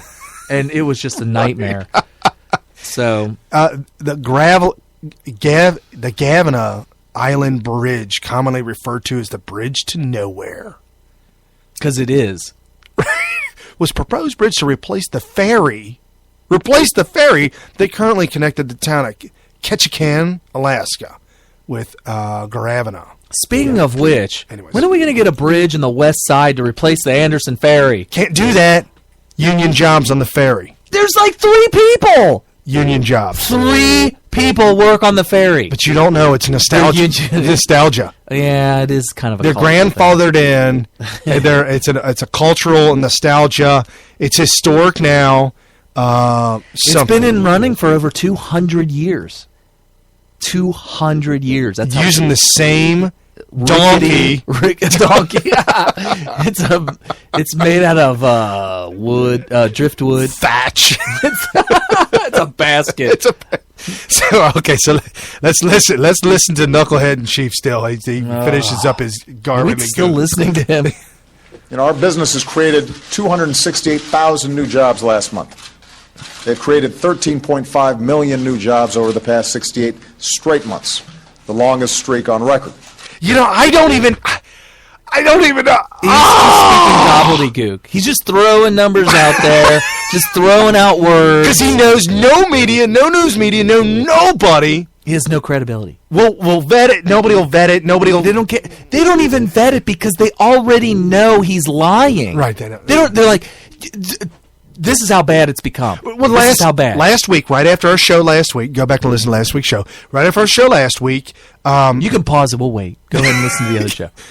Dun, dun, dun, dun, dun, dun. Is that going to go on for 3 hours? For 3 hours? No, but there's a lady on Facebook that we're friends with that has her own radio show, has her own podcast, and immediately after our show, when we talked about Car Ferrari and how she threw out the whole 92% of women were unemployed, well, she did on her show.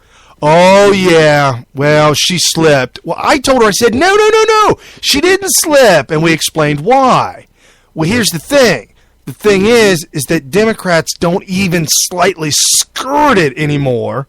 They just completely throw out numbers that may be and obscure. The vetting process works like this now. This is how it was in the past.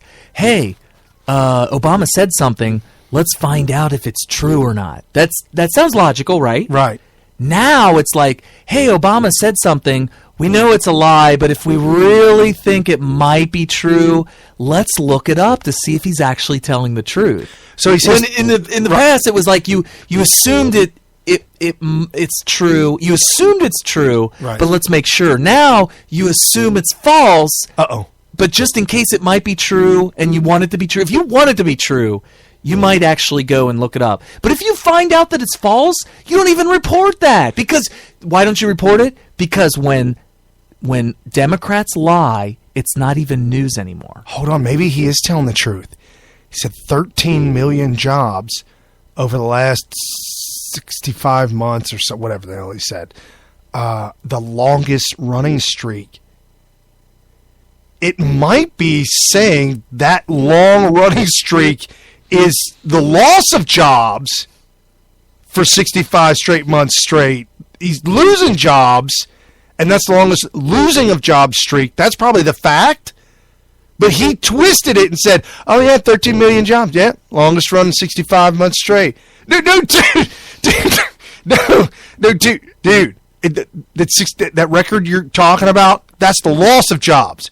But the fact that he didn't explain what the record was... Yeah, he didn't throw that detail out. And it doesn't matter because he's not lying. He's telling the truth. But he just didn't give you the back end detail on the back end. Well, somebody's going to call him a liar for it, but that's when he comes forward and say, oh, no, it's a streak. What sort of streak did you say I was lying about? Because it is a streak, 65 months. Oh, yeah. I just didn't tell you what kind of streak. Oh, my gosh. Oh, wow. The unemployment rate fell to 5%.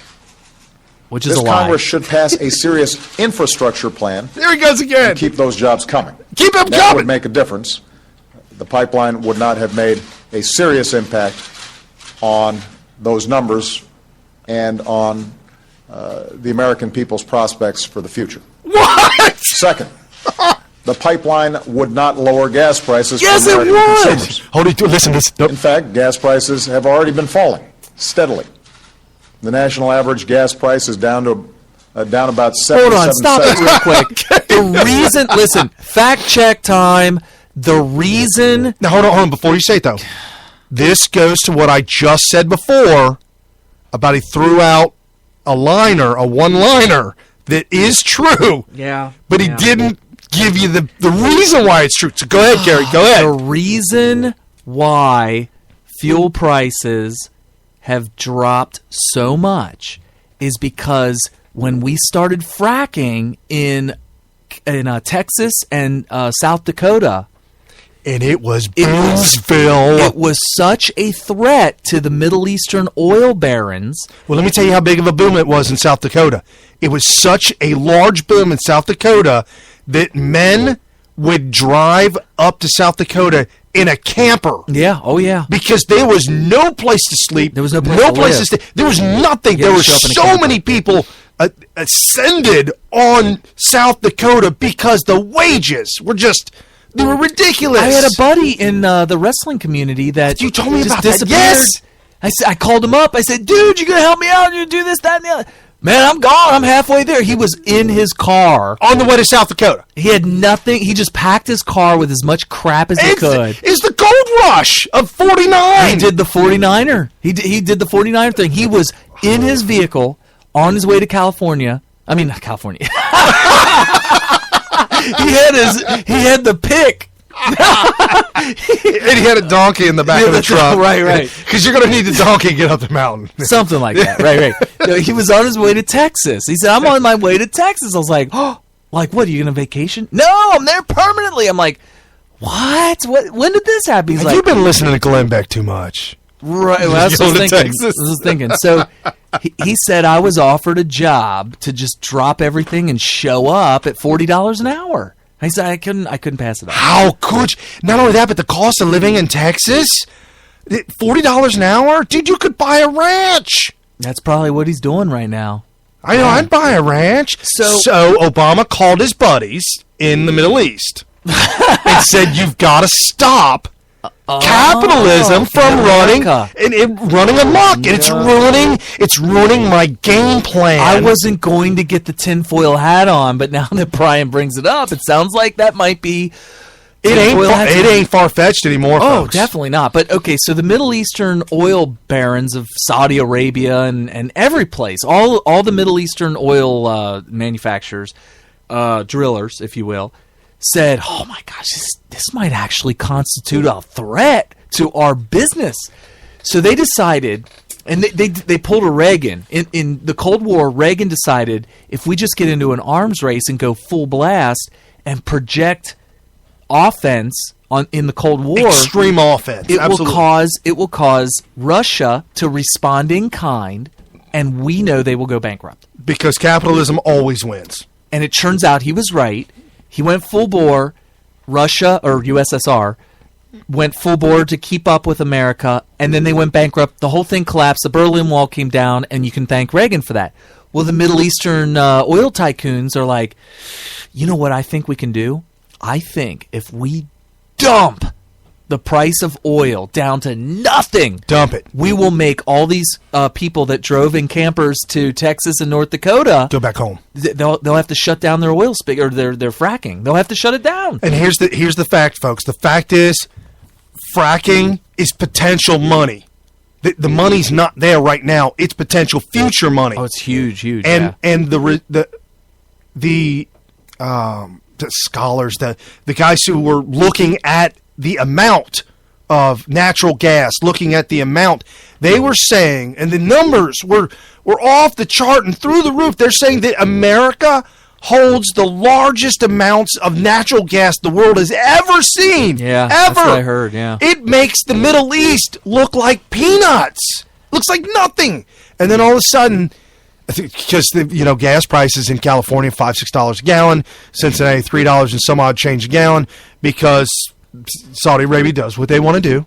They want more money, so they control the oil. And then all of a sudden they see America, capitalism, hard work. I was so emotional about this back in the day because this is what America was made of. The hard work. Oh, wait. Oh, that's racist. I think Brian just said a racist phrase there. Hard work, non-governmental intervention, capitalism. Right. The better man, individual freedom. The better man wins. And when you start posting up jobs that are just paying through the roof, $40 an hour is what he left to go do. $40 an hour. I don't know. I'm just talking to my wife. That doesn't include overtime, and it sounds to me like they were doing 12, 14-hour days. Could you imagine? Just time and a half is $60 an hour. Oh man! Wow. Yeah, that's amazing. Wow. So on day 3, if you're working 14 hours a day, your third day, you're 2 hours into overtime. Yeah, if you were doing that, 42 right. hours. And listen, if you're living out of a camper, I don't care if I'm working 14-hour days. I mean, what are you going home to? A camper to sleep. You may That's not even it. right. You may not even have a TV in there. No, it doesn't even matter. Right, but he did bring 2 kids with him, both of which were going into 7th grade. Oh, yikes. Yeah. Wow. They were twins going into Wow. 7th grade. I don't know what this story is. He was divorced with his wife, and somehow he had custody of his 2 boys. And he was like, I'm on my way to Texas. That might seem like an opportunity. Yeah, I felt really bad because his sons were at the top of their game in wrestling. Right. And I know that if he was going to go do what he went to go do, there's no way he had time for wrestling. No, not anymore. No. Way. Right. Which means his kids were just going to school, going home to an empty house or an empty camper. An empty station wagon. Wow. Okay. They're putting the seats down. They put the inflatable bed in the back. They were good to go. Over a year ago. It's down $1 over 2 years ago. He's talking about It's down gas $1.27. Yeah, thank Over you, 3 Saudi years Arabia. ago. Thank you, Texas. Today, in 41 states, drivers can find at least one gas station selling gas for less than $2 a gallon. Not very often. Hold While on. our Mr. Producer, hold on. He said in 40 states you can find one gas station. At least one. At least one station under $2 a gallon. Well, recently, it makes sense because in the past, In all the moons, in all the galaxies, in all the worlds, you can find at a least crater, one crater in that every has life in it. No, just has a crater. Oh, for crap's sake! By the way, the gas giants, they don't have craters. Have been consumed by a debate over whether or not this pipeline would create jobs and lower gas prices. We've gone ahead and created jobs and lowered gas prices. No, that would be Saudi Arabia. Shipping dirtier crude oil into our country Here it would comes. not increase America's energy security. Oh, for crap's What sake! has increased America's energy security is our strategy over the past several years to reduce our reliance on dirty fossil fuels from unstable parts of the world. He called it dirty twice. Dirty. 3 years ago, I set a goal to cut our oil imports in half by 2020. Between producing more oil here at home and using less oil throughout our economy, we met that goal last year, 5 years early. In fact, for the first time in Okay. Obama and his administration, and no part of anything he's ever planned on doing or did do had anything to do with all this fracking. None. This is free None. market capitalism None. with the government the hell out of the way. And if he had any idea that this was going to happen, he would have preloaded it with regulations. Oh, speaking With of regulations. Speaking of that, when this fracking was really in its infancy, starting to boom, just vaguely, here's how the story works. I'm not going to get into details. Okay, there's 3 permits Oh boy. in the entire nation, 3 permits that allow companies to refine and do what they do with this natural gas. The government holds these permits and was not going to release them to anybody, so you can frack all day long, but you won't have anybody to refine it, to deal with it, to get it into a state to where you can ship it, to where you can sell it, you can get it to market. Dirty. Because we need the dirty. It's dirty. Dirty crude. Do you know what's dirty? You! The blades of the windmills, because they're covered in the blood of bald eagles. No, Kerry, you're wrong. He and gets it. spotted owls. Kerry, you're wrong. He gets into that. Oh my God. He gets into that real decades, the United States of America now produces more oil than we buy from other countries. I don't know how true that is. Now, the truth is, the United States will continue to rely on oil and gas as we transition, as we must transition to a clean energy economy. That transition will take some time. But it's also going more quickly than many anticipated. Here it comes. Think about it. Since I took office, we've doubled the distance our cars will go on a gallon of gas by 2025. Wait a minute. Whoa. Since I took office, we've doubled the distance cars will go on a gallon of gas by 2025. What is he talking about? That is an illogical statement. Carrie, you're using too much logic. Say it again. Say it again for the folks to hear it. Rewind that. Okay. Since I took office, we've doubled the distance cars will go in a gallon of gas by 2025. How do you make a statement like that? Does he mean 20 to 25 miles per gallon? What? Does he mean? No. He said doubled the distance. Does he mean 20 in the city and 25 on the highway? No, but he's saying the year 2020. No, he means 20 in the city and 25 on the freeway. No, he's talking about the year. He's talking in present tense, future tense, and past tense, all in one sentence. What is that? How do you make a statement like that with a straight face? You can't have a straight face. I could not have a straight face and make that statement. I'm losing. That is the most convoluted thing I think I've ever heard a politician say in my life. Since I've taken office, we've gone into the future and back into the past, and now we're back into the present, all in one statement. And we're doing better. By double.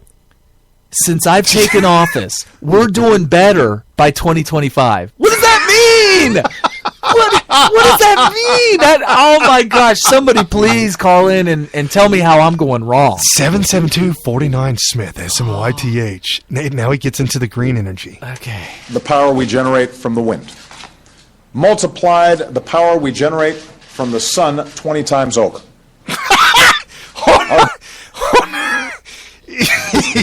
By 2025, or you mean right now? He said that since he's taken office, they've sucked the energy. They sucked more energy out of the sun by 20 times over. Okay, if we're getting more energy from the sun, maybe that explains global warming.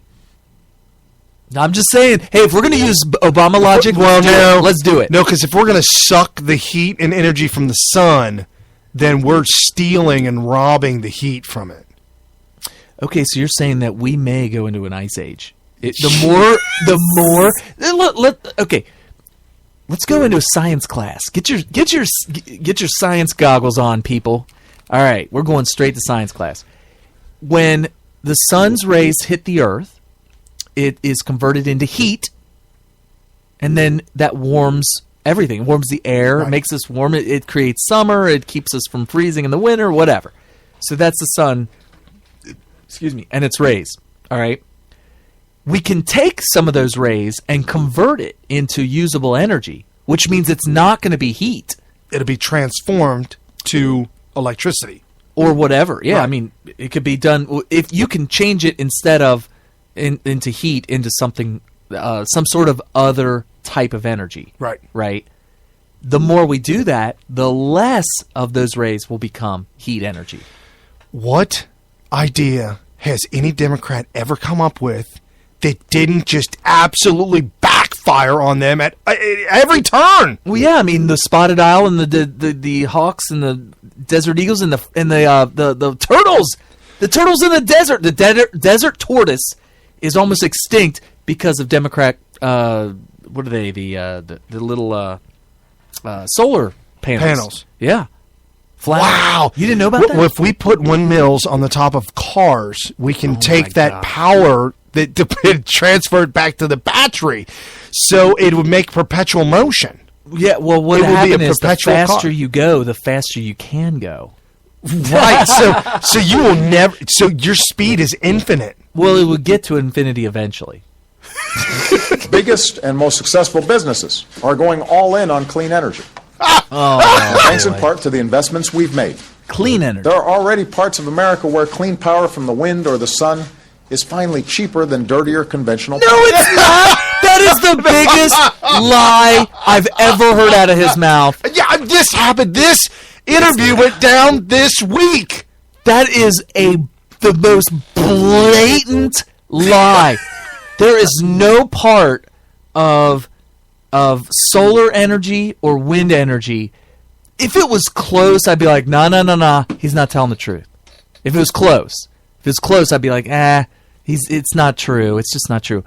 It's off by magnitudes of multiple times. Okay, let me tell you this, folks. I did a little thing at the house with the kids and a go-kart. And I said to myself, it would be easier for me to transform this pedal cart into an electric car, like a power, a clean car. But my whole goal was, because I'm not really an electric car fan at all. I'm just not. Is it hydrogen powered? So I was like, well, we could also take it to the park and the kids could drive it and nobody would even know. You wouldn't even be able to hear it. Right, it'd be very quiet. Yeah, so I'd be sneaky about it. Okay. That was my whole goal. Well, I started to get into the nitty-gritty. The physics. The nuts and bolts to transforming this pedal cart into an electric car. Oh, you went with an through electric motor. Yeah, the process. And a battery. Uh-huh. All kinds of wires. All kinds of stuff. I went bonkers trying to make this simple project work efficiently. And properly. And I spent money. I burned money. I burned up controllers. I burned up electrical units. I burned up all kinds of stuff, just burning it up because I didn't understand this or I didn't understand that. This didn't work with this. This didn't work with that. However, if I'd have gone to Harbor Freight, yeah, and bought a horizontal shaft pull start motor for $99, you'd have a gas powered car. It'd been done. It'd been done. Okay. Not only would have been done, but I'd use gasoline to run it and not have to charge the stupid damn batteries up every time. Which, by the way, just because of the location of our city, when you plug something in, whatever's running off that is run off of coal. Coal is charging your battery. So those of you who say, I'm going to buy a Volt, which is only about 10 in the entire country, and one year, the Chevy Volt sold, an entire year, sold 5.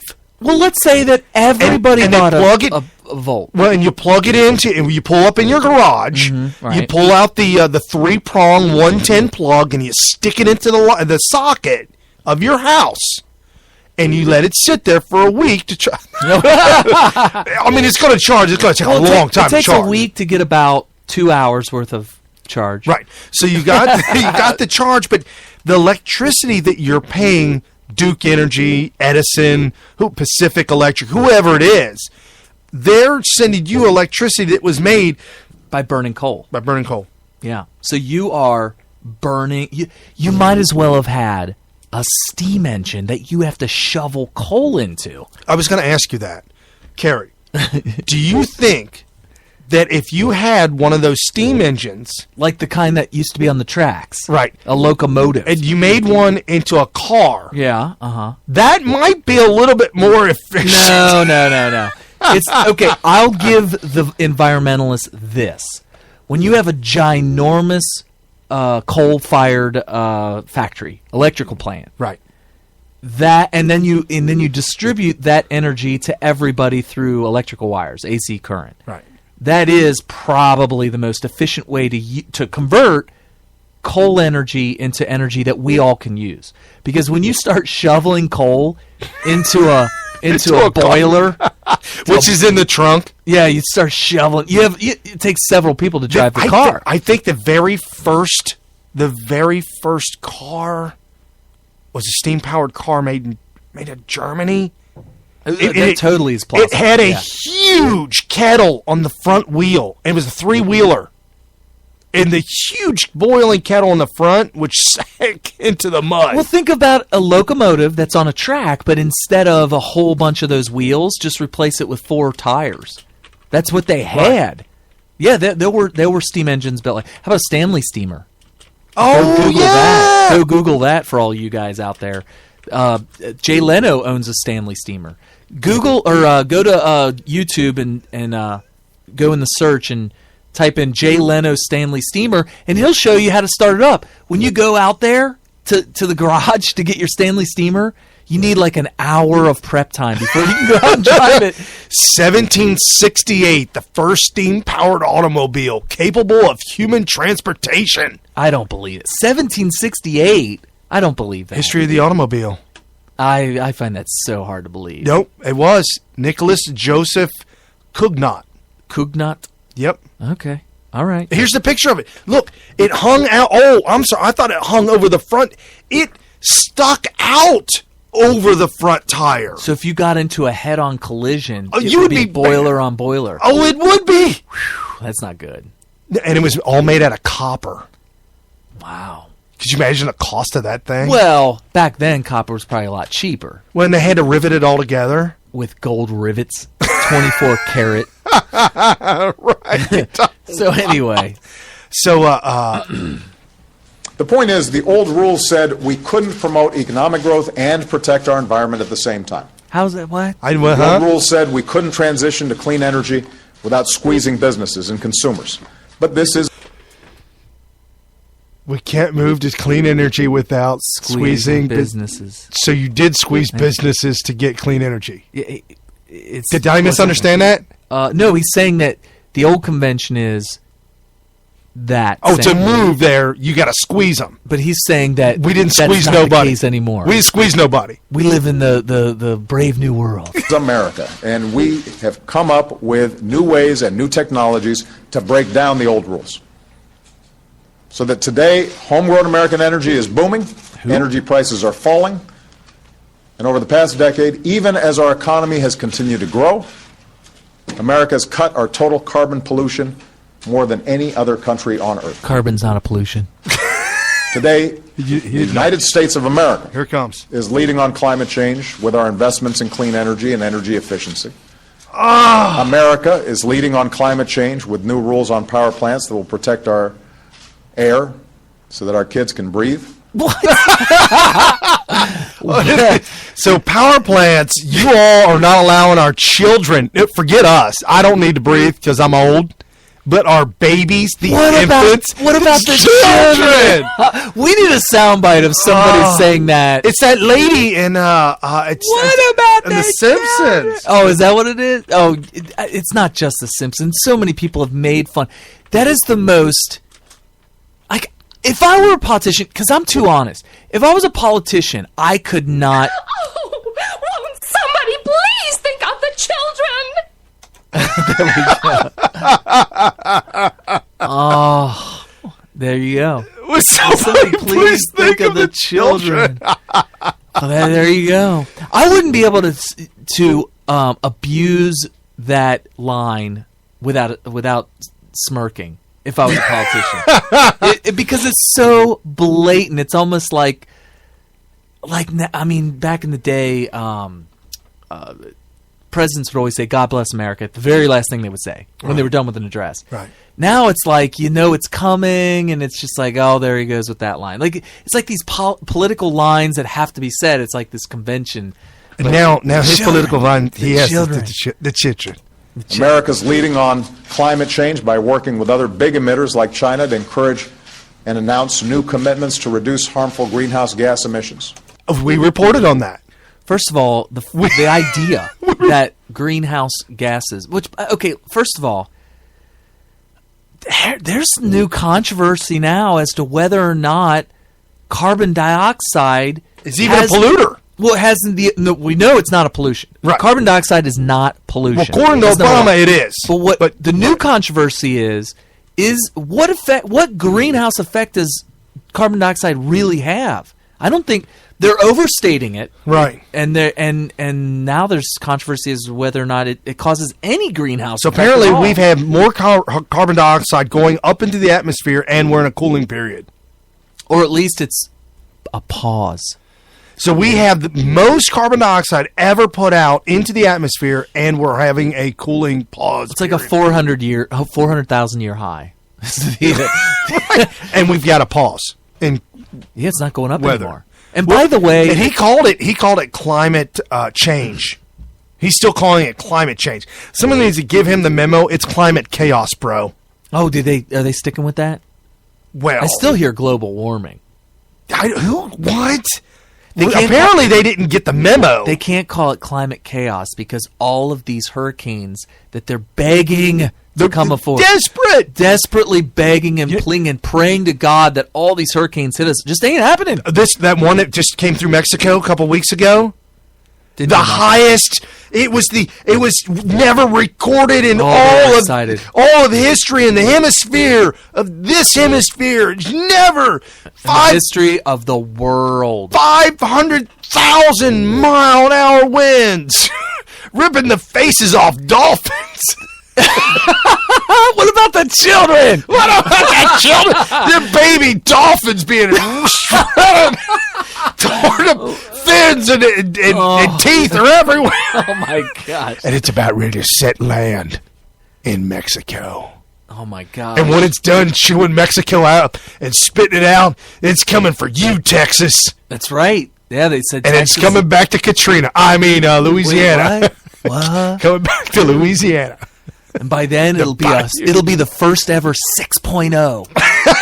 We had to revise the categories. Yeah, category 6. Category I said 6.0 like it was the Richter scale. Holy smokes. Category 6. They were desperate for that thing to they were so upset. Oh, they're so sad. They were so sad when it dissipated so quickly, and it wasn't going to have a traumatic effect in America.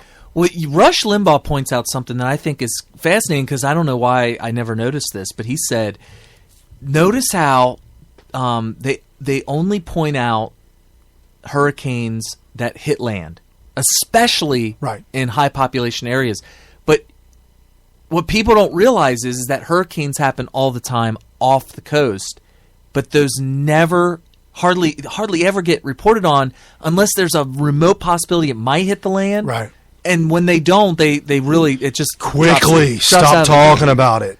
And the thing is if we're going to talk about how many hurricanes hit America or hit mainland or hit a populated area, if it's important to log these events as evidence of global warming, you'd be logging them. Yeah, all of them. Why can't we say, well, there were 10 hurricanes that didn't hit the land this year, but they were out there? Nobody ever talks about that. No. That's an excellent point. And the reason they do, but why is the reason? The reason is because it's got to be it's got to scare people. It's fear mongering. It's got to be on the forefront of everybody's minds. And there needs to be damage that we can show. Well, think about this. If 100 hurricanes occur in a year, 100 hurricanes occur in a year, and not one makes landfall. What does that mean then? Why? Whoops! Maybe hurricanes aren't connected to global warming because you can't cause the fear. Right, but that's ridiculous. People wouldn't even care. But if there were 100, if I were a scientist, I'd be like, listen, we've had more hurricanes this year than we've ever had. Clearly, global warming is an issue. And don't think that they didn't happen just because they didn't hit your town. Right. But they don't say that. They don't ever bother with it. It's not enough fear. Right. And there's no beach for Chris Krusty to hug Obama on. The hug heard around the world. Crispy? Krispy Kreme. Crispy. Wow. Crispy. In Los Angeles, they were calling him Krispy Kreme. On the radio. Krispy Kreme Christie. Right, on the radio. Oh, my goodness. So when I call him Chris Christie from now on when I'm writing an article, I'll start both names, Chris and Christie, with K's, like Krispy Kreme.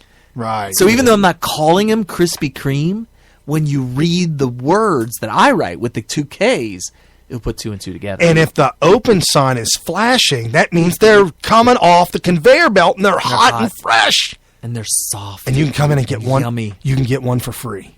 You can? I think it's something, yeah. I don't know about that. Get one free. By the way, this hour is sponsored by Krispy Kreme. Oh, my goodness.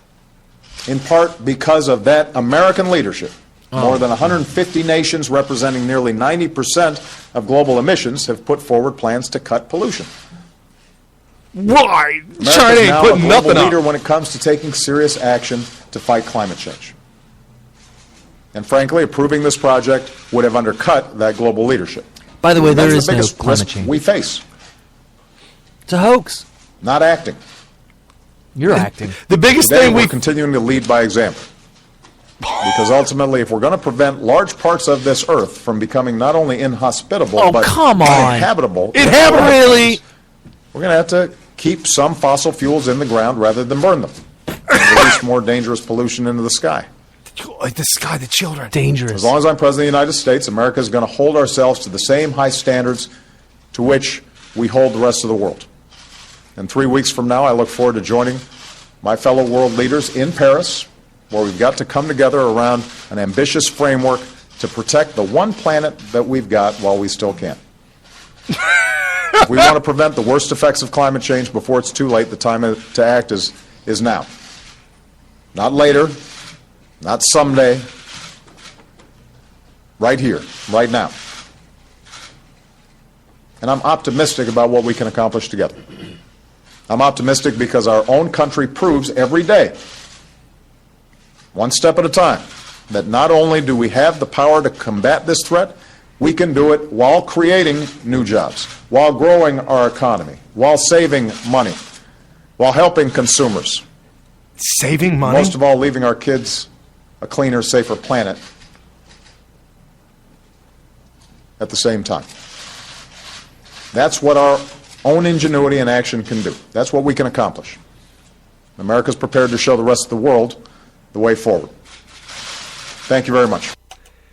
What a lying propagandist. There is no global warming, climate change, or none of that. Oh, won't somebody please think of the children? Whatever. This guy is unreal. This is unreal. This guy is unreal. Well, one thing that's definitely unreal is climate change. It's a hoax. It's the biggest hoax ever, and it's such a shame that they talk about it like it's absolutely real. Well, and you know who owns the whole climate change. It's all the Democrat Party. The communists. The communists. I don't know anybody that owns climate change like that. They own it like nobody's business. The reason climate change is an integral part of their entire plan for the world, right, is because it's the most effective crisis. And let me back up a little bit. In order for Democrats to put in to implement policies that oppress individual freedom, there needs to be a crisis that is so serious and so dangerous and something that can fearmonger you into turning to the government to give them the power to fix the crisis, which in turn puts the power over you in their hands. Yeah. Gun control, climate chaos. Well, it turns out pick them all. Climate Anyone. chaos is such a lazy way for them to do it. And I know lazy is a racist term. No, not in my book. Okay. Hard work and lazy. Those are Holy, you're a hard-working, lazy. Well, I work very hard at being lazy. Well, then there you go. Perfect. Okay. So, no, but it's right. yeah. Sorry, that's for a cheap. interrupting. No, it's a cheap shot. It's an easy way, or I shouldn't say way. It's an easy crisis for them to turn to fearmonger the public at large, and it affects everybody in their minds. Right. It's a hoax. The whole thing is fake. But if you believe it, there's nobody who's exempt from it. It's not like, oh, hurricanes. People in Kansas don't care about hurricanes. No. Oh, earthquakes. People in the Ohio don't care about earthquakes. Nope. You talk about climate chaos or global warming. It's global. They get everybody scared. It's the world over. This is the most effective fear-mongering tactic to get you to turn over your freedom to them. And so they're always going to turn to it. Always. They'll cherry-pick little things in your neck of the woods, though. Oh, that's true. California, they'll cherry-pick all the wildfires. Although they were started by arsonists, drug addicts, meth labs, that's what really actually started it. True. That's what really started the fire. And something else that they won't tell you, the reason why California has all these wildfires, they're always reported. I can tell you what they say. Okay, here's what's real. Back in the day, Indians would actually start the wildfires to cut back on the growth of a lot of these things. we took up on that and took over that. And yes, we would start not wildfires, but we would start fires to cut back and keep things from getting too far out of control. Well, got to stop that. Can't do that no more. Climate chaos is in effect. Now that we're not maintaining the land, it's now raging out of control when it gets the opportunity to, or when some crazy lunatic out in California decides to start a fire. Well, just a lot of people that don't live out there don't realize, and I haven't lived out there, in Arizona, but we didn't have wildfires there because there's no vegetation. There's no vegetation. Dirt don't burn. Yeah, dirt and sand doesn't really burn that well. But what a lot of people don't realize is just how unbelievably dry it is. You'll get some plant growth, and then it may go dry for 9, 10, 11 months, and it'll be so dry that the littlest thing, somebody flick a cigarette out of their window. There would be signs on the freeway that would have big X through cigarette butts. Do not. If you ever flicked a cigarette butt out the window and a cop saw you, they'd fine $1,000 and life in jail. Could be because of the fact that people die in wildfires. You could be the responsible person for a death in a wildfire if you flick a cigarette out a window. Yeah. So, and of course, when you do get a storm, lightning strike almost guarantees start a wildfire. Oh, yeah. Yeah. So in Arizona, all that immense, incredible heat, that's climate chaos, comes to Cincinnati. It's rained nonstop for X amount of days straight. It's climate chaos in Cincinnati. You're raining too much. Most rain you've ever got. Anything that's a little bit out of the norm is definitely grounds for blaming climate chaos. September snow hasn't happened in forever. But if that does happen? It did happen this year. Oh, this year? This past year. This past year? Last year? It came down in America somewhere. September snow. It was the earliest snow that anybody could remember in recorded history. Climate chaos. Yet Arizona is on fire. Well, that's definitely climate chaos. Yeah, I'm telling you what. And what happens in D.C. stays in D.C. So, unemployment rate ticked down to 5%. However, new numbers out. 94 million not in the labor force. Labor participation rate remains at a 38-year low, with 62.4% holding jobs or actively looking for a job. The Bureau of Labor Statistics, the nation's civilian non-institutional population, that's what they call us, that work. Mm-hmm. Can you repeat that? What was it? If you work or looking for a job, you are considered a civilian non-institutional population. Okay. Consisting of people 16 years or older who are not in the military or an institution, reached 250 million people. 157 million participated in the labor force by either holding a job or actively seeking one. So, let's put it in layman's terms for all you people to understand. For those of you in Westwood, so this hasn't happened. This hasn't happened since 1977. This is the lowest since 1977. And what it means is more people are unemployed in America than ever since 77. Is what you're saying, right?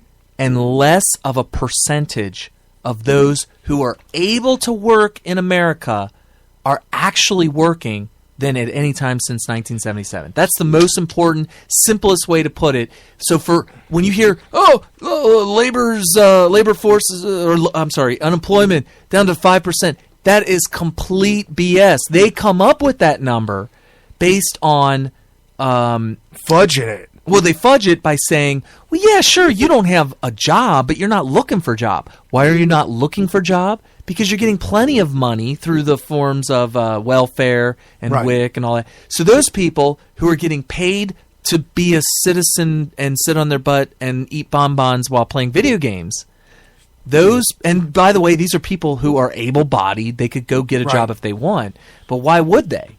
They're getting paid to live. Right. They're getting paid to do whatever they want besides work. Right. Absolutely. Since those guys have done it long enough, they no longer are even counted as part of the labor force. Right. And that's how you get the percentage down. So this has all culminated into something that the administration is trying to do. sleight of hand, smoke and mirror. Yes. Try and implement control, and government is the way out. This week has released the transcripts or the physical documents of the TPP, the Trans-Pacific Partnership, that has... This has been around for a while. We actually had a show on it. Right. Obama's administration has negotiated with 11 other governments, including what the U.S. State Department describes as a communist regime in Vietnam, expressly affirms the legitimate role of state-owned enterprises. That's not good. Yes. Communism. According to the Congressional Research Service, 40% of Vietnam's output comes from state-owned enterprises. In addition to the United States and Vietnam, the parties to the TPP include Australia, Canada, Chile, Japan, Malaysia, Mexico, New Zealand. Okay, blah, blah, on and on and on. The TPP's 509-word preamble, which has been posted online by the Office of the United States Trade Representative under the heading Made in America. It's just unbelievable that it was said. Okay, begins by stating, quote, the parties of to this agreement resolving to establish a comprehensive regional agreement that promotes economic integration to liberalize trade and investment, bring economic growth and social benefits, create new opportunities for workers and businesses, contribute to raising living standards, benefit consumers, reduce poverty, and promote sustainable growth. All of that, every single thing that he said, is what happens when you have capitalism. So why not just leave it alone? Because other communist countries have what they call state-owned enterprises, and how that is a legitimate role of the government. So in this trade agreement, Obama has signed and agreed to the implementation of communism in America. Oh no! This is the implementation of communism in America. Oh my God. By a trade agreement. I don't even this can't even be legitimate. It's called a deal. It's called a deal. Is that not a treaty? Is that not maybe not a treaty, but it's I would hope that the next president that comes along can ignore it. You would think. So, a couple of fun facts about this deal. The free trade deal is 5,544 pages long. It's longer than both Obamacare and Senator Rubio's Gang of Eight failed immigration bill. Rubio's immigration bill, which never cleared Congress, was just under 1,200 pages and weighed around 24 pounds and was criticized for its large size and complexity. Under the same measure, the 5,000 plus pages of the TPP would weigh more than 100 pounds.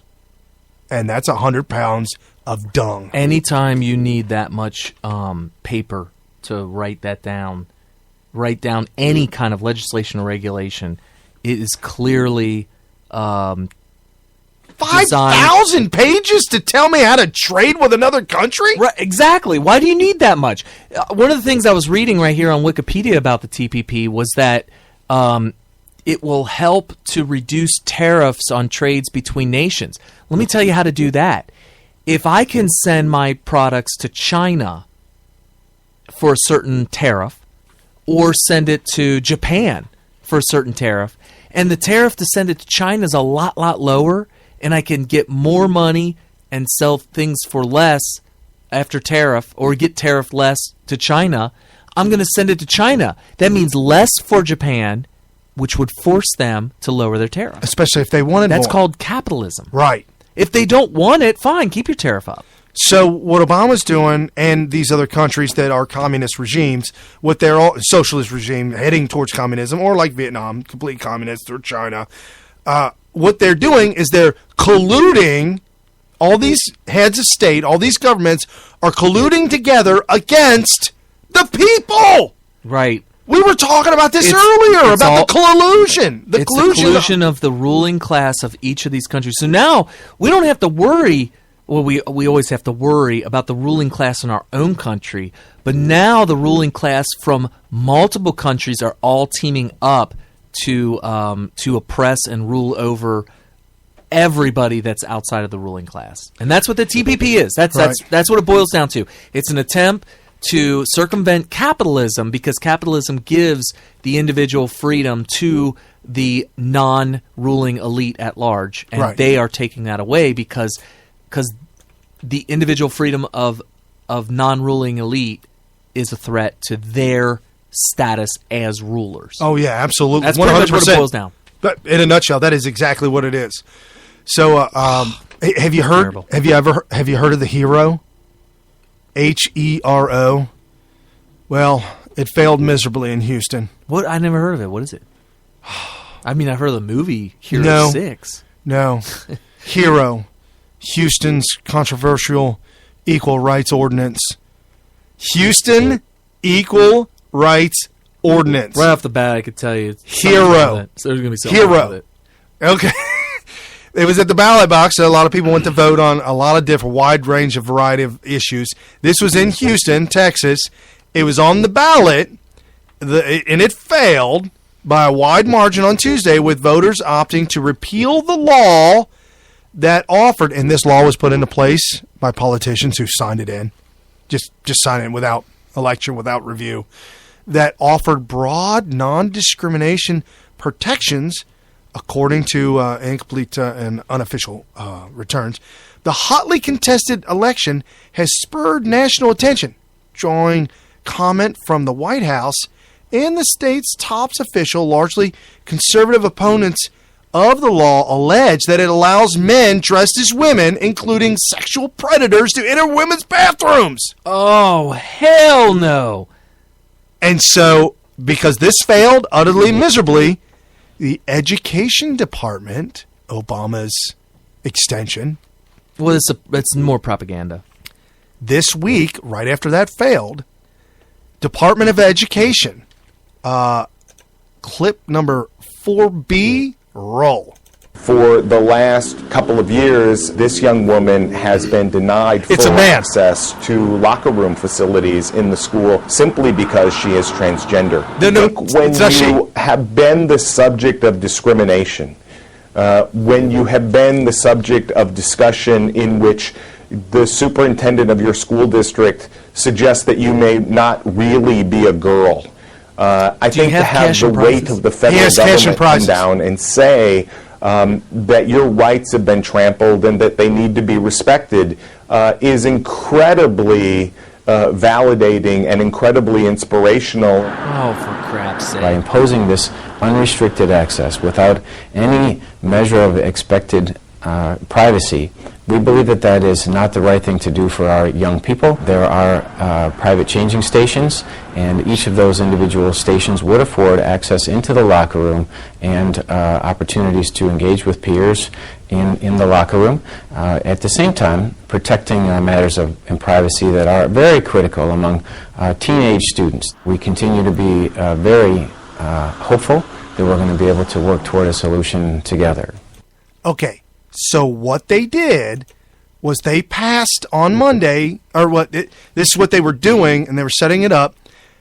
Boys can enter the girls' locker rooms to change, completely nude, can change with the girls, and the Department of Education threatened to cut off funding to the school if this student was not given full locker room privileges to the girls' locker room.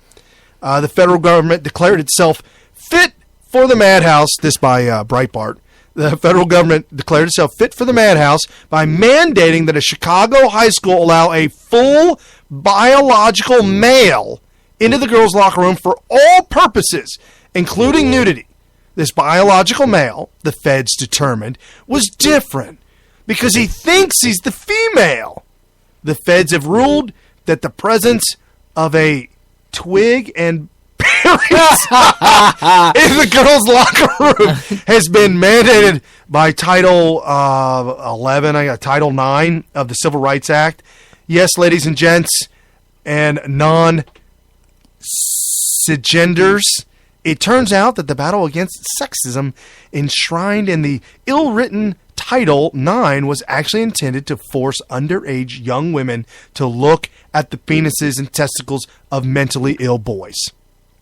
That I couldn't have worded that any better. By Breitbart. We have said this we've talked about homosexuality, and I'm not saying that this guy in particular is homosexual, but if he is attracted to men, he would be homosexual.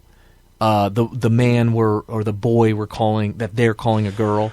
Yeah, he referred to that as a woman, a girl multiple times as a girl. Girl, this girl, this girl. I love the way they worded that, because if you listen to all of our episodes, going back probably a year, when we talk about homosexuality, it is my determination that a man, a normal man who has nothing wrong with his brain, nothing wrong with anything else, is going to be automatically attracted to the opposite sex, because that's how human beings procreate. That's how you keep the species alive. Right. And women will be automatically attracted to the opposite sex, another man, right, in order to keep the species alive. And that's a normal functioning person.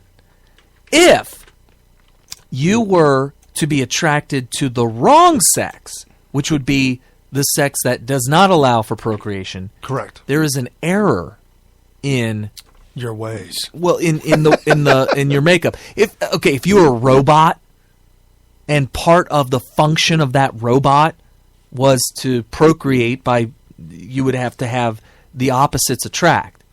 If that failed, then there would be an error, and it would be needing of fixing. Right. In humans, when there's an error, we call that mentally challenged, mentally disabled, mentally ill. Right, and we have a lot of those that we take care of and we work with. Right. We try and fix them. So that being said, our stance on homosexuality is it's just a mental illness. 100%. I've read a lot of articles. There are high scholars that we've quoted here on this show, that psychiatrists that absolutely put it in plain text that these types of acts, behaviors, and desires have to do with mental illnesses. Yeah, okay. So that being said, if you are a man, maybe you're not, let's say you're not attracted to another man, but for some reason, you really, truly, truly feel like you're a female in every other sense of the word. Regardless of whether you're attracted to the same sex or not. You just really, you're like, dude, I'm not a man. I may have the twig and berries, but I'm a woman, and I totally identify as a female 100%. Do I have to go into this disgusting male locker room? Can I go in with my kind, the females? No, because you're physically a male. Well, if you were to... and they're not... If you don't tell anybody your desires of sexuality, if you don't tell anybody what you deep down, your darkest secrets and your desires, what you don't talk about, nobody will ever know. The men won't know, and the women won't know, and we won't be talking about this on Smith Radio. Right. We won't know. What you do in the privacy of your own home with the partner of your choice is none of my business whatsoever. But what if... And for you to wear that as your identity, your sexuality is your personal identity, that's a problem. Well, let me play devil's advocate. That's a mental disorder. Let me play devil's advocate. You're born to parents who see that you are a male biologically. They can see that. But they want a girl. No. Raising a rainbow. No, they're not raising a rainbow. Okay. They say this is a boy. Okay. So they buy boys' clothes. Okay. They buy boys' toys. Okay. They raise it as a boy. Okay. But the whole time, he's like, man, there's something weird. I kind of want to play with the dolls. And I like the color pink. And I like that dress, and I like your hair. Okay. Cool. And then they get to a point where they can start to rebel against the parents. And they're like, you know what? I'm done with you guys and all this boys' race clothing. car crap stuff. Yeah, the race cars. Forget all that stuff. I'm going to play with dolls. I'm getting older. I'm going to start dressing in a dress. I'm going to start wearing lipstick. I'm going to grow my hair out long. And sure, I still have the biological parts. And sure, everybody thought I was a boy because I always had boy clothing. Right. I always had short hair. I always told everybody I was a boy because my parents told me I'm supposed to be a boy. But I'm mentally ill. I got a problem with my brain, and I really, truly am done with this. I'm wearing dresses and lipstick and hair from now on. Is it going to look weird, me walking, dressed like that, walking into a boys' restroom? Yes. Okay. So it will look weird. Are you going to make me do that? I won't know that you're a boy unless you look like you've got a 5 o'clock shadow. No, we haven't gotten to that point yet. But you're dressing like a girl. Uh-huh. Well, I won't know any different. So you're saying to go ahead and go into the girls' locker room? I didn't say that. I'm saying I wouldn't know to legislate that. However, if you ask me, yo, bro, no. I want to go into the girls' locker room. Whoa! Check out that Adam's apple. Yeah, so if you tell me you've got that, how do I not say stop? Well, here's where the problem comes. Let's say you walk into a school for the first time, high school. You're in a dress, you have long hair, you're wearing heels or whatever. You look like a total girl. You go into the girls' bathroom, and you use the girls' bathroom, you close the stall. Nobody knows any different. Right. But then at the end of gym class, you go into the locker room. Right. And it's time to get undressed, and all of a sudden, all the girls are like, this girl's got a unit. Then there's the problem lies. Right, that's where things start. Somebody has to tell someone about it, and this is the clip from him or her. Hi, I'm Vera Tamilo, and thanks for tuning in. You know, before I learned how to exercise properly, I was a poor excuse for a woman. Just look at those unsightly lumps of lard protruding from my sternum. I was so weak and frail back then, I couldn't even tear a telephone book in half. But I made that change, and you can too. So let's get busy burning off those bothersome bazooms. Girls, are you ready? Alrighty. Let's start with a stretch. Okay, so this is Jim Carrey. This is Jim Carrey back in Living Color days. Way back, yeah. And he is pretending to be a female bodybuilder. And he's actually making his voice lower than it normally is, right, to accentuate the strangeness. And so because of the steroids that he's taken, she looks like a he, and this clip that I paused it on, he says, if you want those full lips, this is what you do. And he puts a hot curling iron in his mouth to get good lips. And at the very end, here, I think it's almost at the end. It's only 3 seconds. He's biting on the curling iron to get big, fat lips. Of course, it helps to have a high pain threshold. But believe me, when these babies start to blister, look out, Michelle Pfeiffer. Oh, my God. Yes, so he had blistered lips from the curling iron to get him to look more effeminate, to ward off the side effects of steroids as a woman. Well, there you go. So my whole thing is that if I don't know what you're doing, then I can't tell you not to do it. But if you come out and tell me. At some point, you're going to be in a locker room with your fellow girls in your mind. And they're going to be like... Well, why would you show the girls that you have a unit? Well, you might be getting... Let's say you're done with your cheerleading practice. You go in the locker room and change out of the cheerleading outfit to get in your regular clothes. And when you do that and you're in your panties, it's just bulging out all over the place.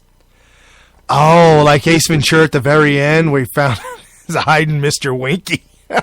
I don't even remember. I don't know, but yeah. Oh no, that's so. Well, now we have a problem, Houston. We have a problem.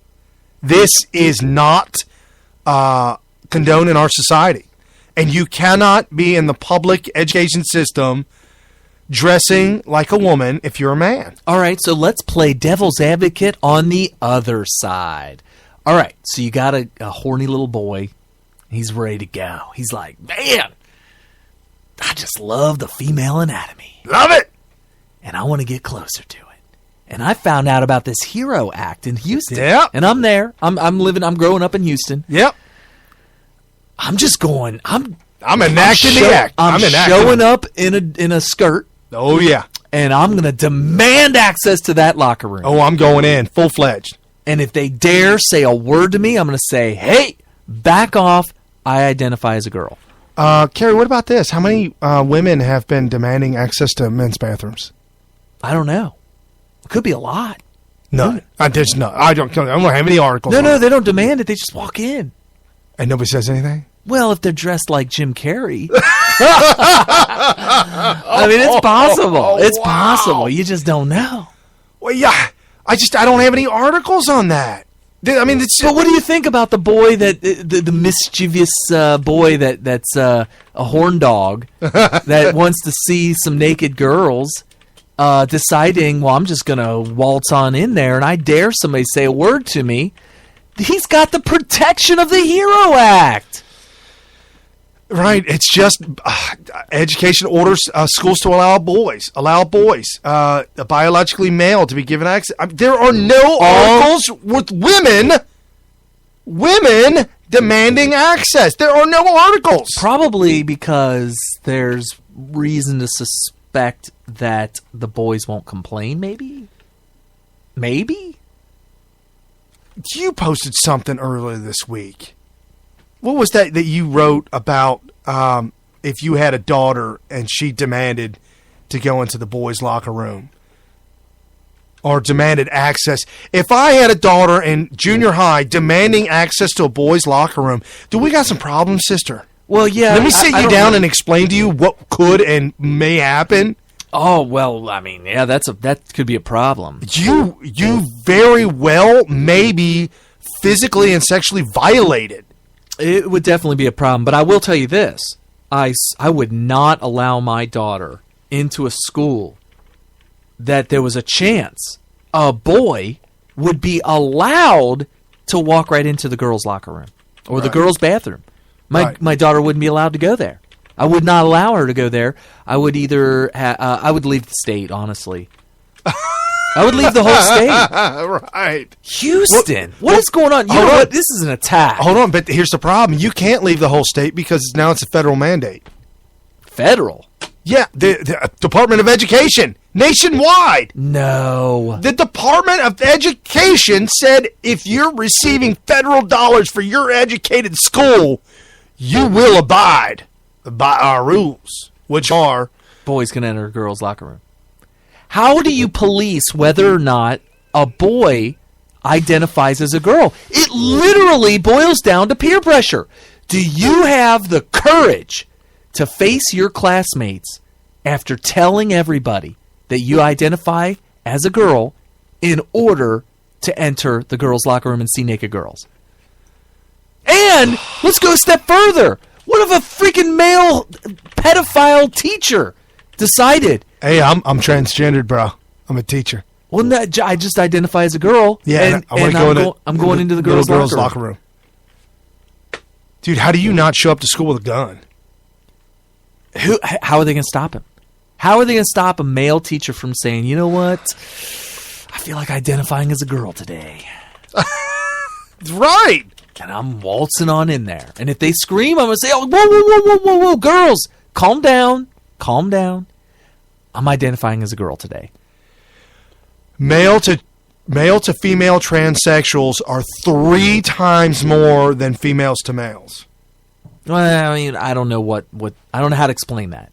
Well, I don't know. I'm not trying to explain that. I'm just saying the reason why we're not hearing women because women, if they were going through a transition and there's no actual way to physically, we did report on that. There was one successful working penis that was implanted on a man, an Asian man in the Middle East, in Asia, and it was successful, and he's successfully using it.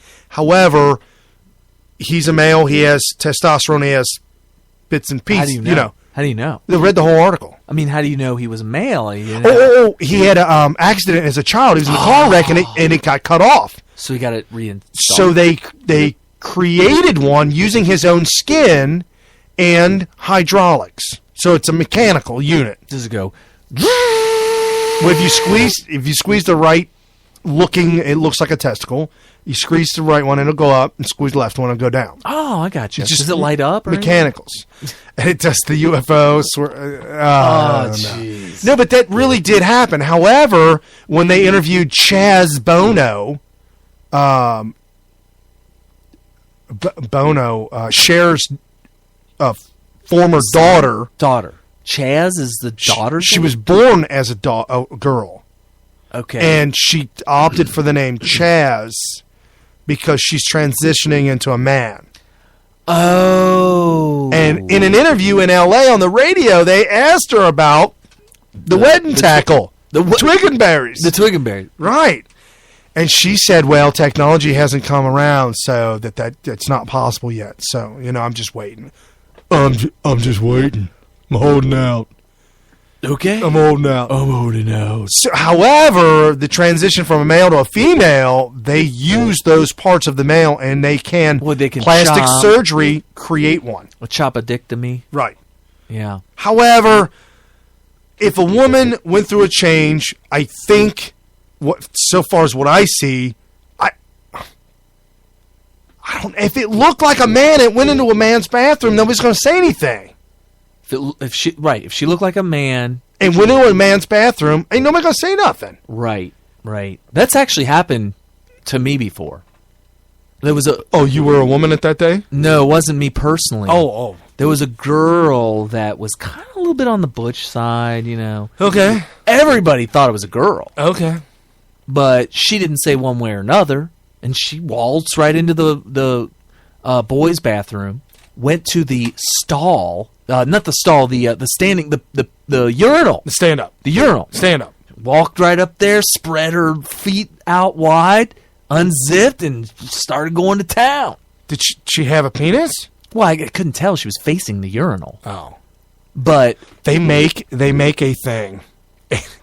It's like a plastic cup holder type thing for women to stand up and go to the bathroom. Well, not sure if she was doing that or not, but other than the flannel and the jeans... No, seriously, she was wearing flannel.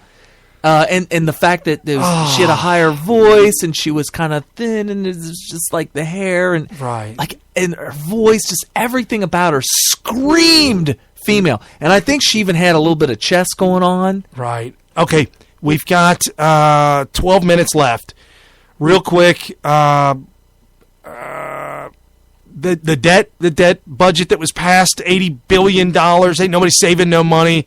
It's a crying shame what the Republicans have handed Obama an early Christmas present. Oh, I know there's it's all about Paul Ryan. Some of the listeners out there are going to get upset that we didn't hit a lot on that debt, on the budget deal, but was that last week's? It's done. It's over with. We can't do anything about it. We can complain about the fact that Democrat Paul Ryan, right, the new Speaker of the House, who, the Democrats love him. He was endorsed by Nancy Pelosi and Harry Reid and Obama. He's like, I'm happy to work with him. Right, and the problem, here's the thing. You gotta understand, it's all about, Rush is like the pioneer of this, Rush Limbaugh. And that is that you don't compromise ever. Because you don't work with or compromise with Democrats. You have to be there to actively fight them tooth and nail at all times. And I know there's a little bit of an extreme example, but I've given this before, and I'll still give it again because I believe it is. Ask Jesus Christ to compromise with the devil. Well, okay, and that could he, or would he go all the way? Could he? Is it possible? Could Could Christ find a middle ground with the devil? And there's some people that'll be insulted by that. Hey, I've been voting Democrat. I'm not no devil. What are you trying to say? Well, okay, fine. Maybe that would be the reason why I would say, okay, maybe an extreme example, because there's going to be people out there. But you are advocating for communism. Well, you're being devil's advocate. Right. That's the whole thing. Yeah, absolutely. If you are voting Democrat, you at the minimum, you're devil's advocate. Okay, next debate coming up. Fox News, Wall Street Journal debate coming up. You're not going to believe this. Uh-oh. They've got 2 debates. Huh? Yeah. They've got a debate for the losers, and they got a debate for the winners. So at 7 o'clock... where the crap did this go? I'm just off the top of my head until I can find it. At 7 p.m., the losers, the ones who didn't make the debate floor, who didn't... You mean the ones that who's... here it is. Sorry. Okay. Got it. 2 debates, one for losers, 7 p.m., then prime time at 9 p.m. A candidate whose score 2.5% or higher... You mean in the polls? In an average okay. Of the... 4 most recent national polls. So they took 4 polls, averaged them out. If you're 2.5% or higher, you get to go to the winner's circle. If candidate scoring under that... What do you mean by score? They took the average polls, 4 national polls. Okay. They took those average, and that's your score in that poll. Percentage of likely voters to vote for you. Well, if you get 2% of the vote or higher... then you're in the 9 o'clock debate, the prime time debate. If you get less than 2.5%, but at least 1%, you're in the loser debate, which starts at 7 o'clock. The consolation. The consolation prize. Consolation bracket. Yes. You're in the consolation bracket. The consos. I'm in the consos, dude. Right. So, who's in the I don't know why this in. Billionaire businessman Donald Trump is in the 9 o'clock, obviously. Ben Carson, Marco Rubio, Ted Cruz, Jeb Bush, Carly Fiorina, John Kasich, Car Ferrari, John Kasich, and Rand Paul. In the loser, the loser debate, Chris Christie, Mike Huckabee, Bobby Jindal, and Rick Santorum. Only 4? Yeah, because you had to get at least 1%. Wow. Well, I'm glad to hear that Lindsey Graham, and who's the other ones that dropped off? Lindsey Graham has got to be the biggest joke of a campaign I've ever seen in my life. I have no idea what on earth. It kind of reminds me back in the 80s when Jesse Jackson was running. Yeah. What a joke. This is a complete joke. Ben Carson, he was on CNN. I did have the sound clip, but we're kind of running out of time. He was on CNN. He was blasting CNN. The lady that has a show on CNN used to be on Fox News. And she was on the Fox and Friends in the morning. But apparently she's got a show on CNN now. So she was blasting him. And he's like, no, lady. It's a bunch of lies. You're lying. No, Ben, we hear that you stabbed your best friend. We hear that you hit somebody with a lock in the head. We've heard about these anger. Ben, we need the names because we want to interview them. And he said, of course they would want that. said, no, I will not victimize them. No. How are we victimizing? We're just reporting. It went on and on and on. They're going to try to find, but did you hear some of the junior high people that went to school with him, which, by the way, would have been a long time ago. Nobody's They're talking. like, I don't remember what happened. Nobody's talking about it whatsoever. Yeah. So he said if they come out, then they come out. Okay, so no poll this week. Ben Carson at 29%, Trump at 23%. Whoa.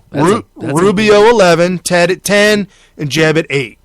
Jeb Bush is falling apart, and he met with 10 people that constituted like a rally, I guess, and he said, "We're going to restart the restart." Oh, jeez. Yeah, 8% actually sounds higher than I've heard before. I thought he was down to like 4%. He wasn't one time, but this was just a poll that came out that put Carson way up ahead, so I figured I'd throw that out. That whole thing defending Paul Ryan, Democrats loving Paul Ryan to work with Nancy Pelosi, and the other thing about Paul Ryan, this week, Donald Trump has been given credit by Democrats for Matt Bevin's win. Bevin as governor of Kentucky now. Who took credit?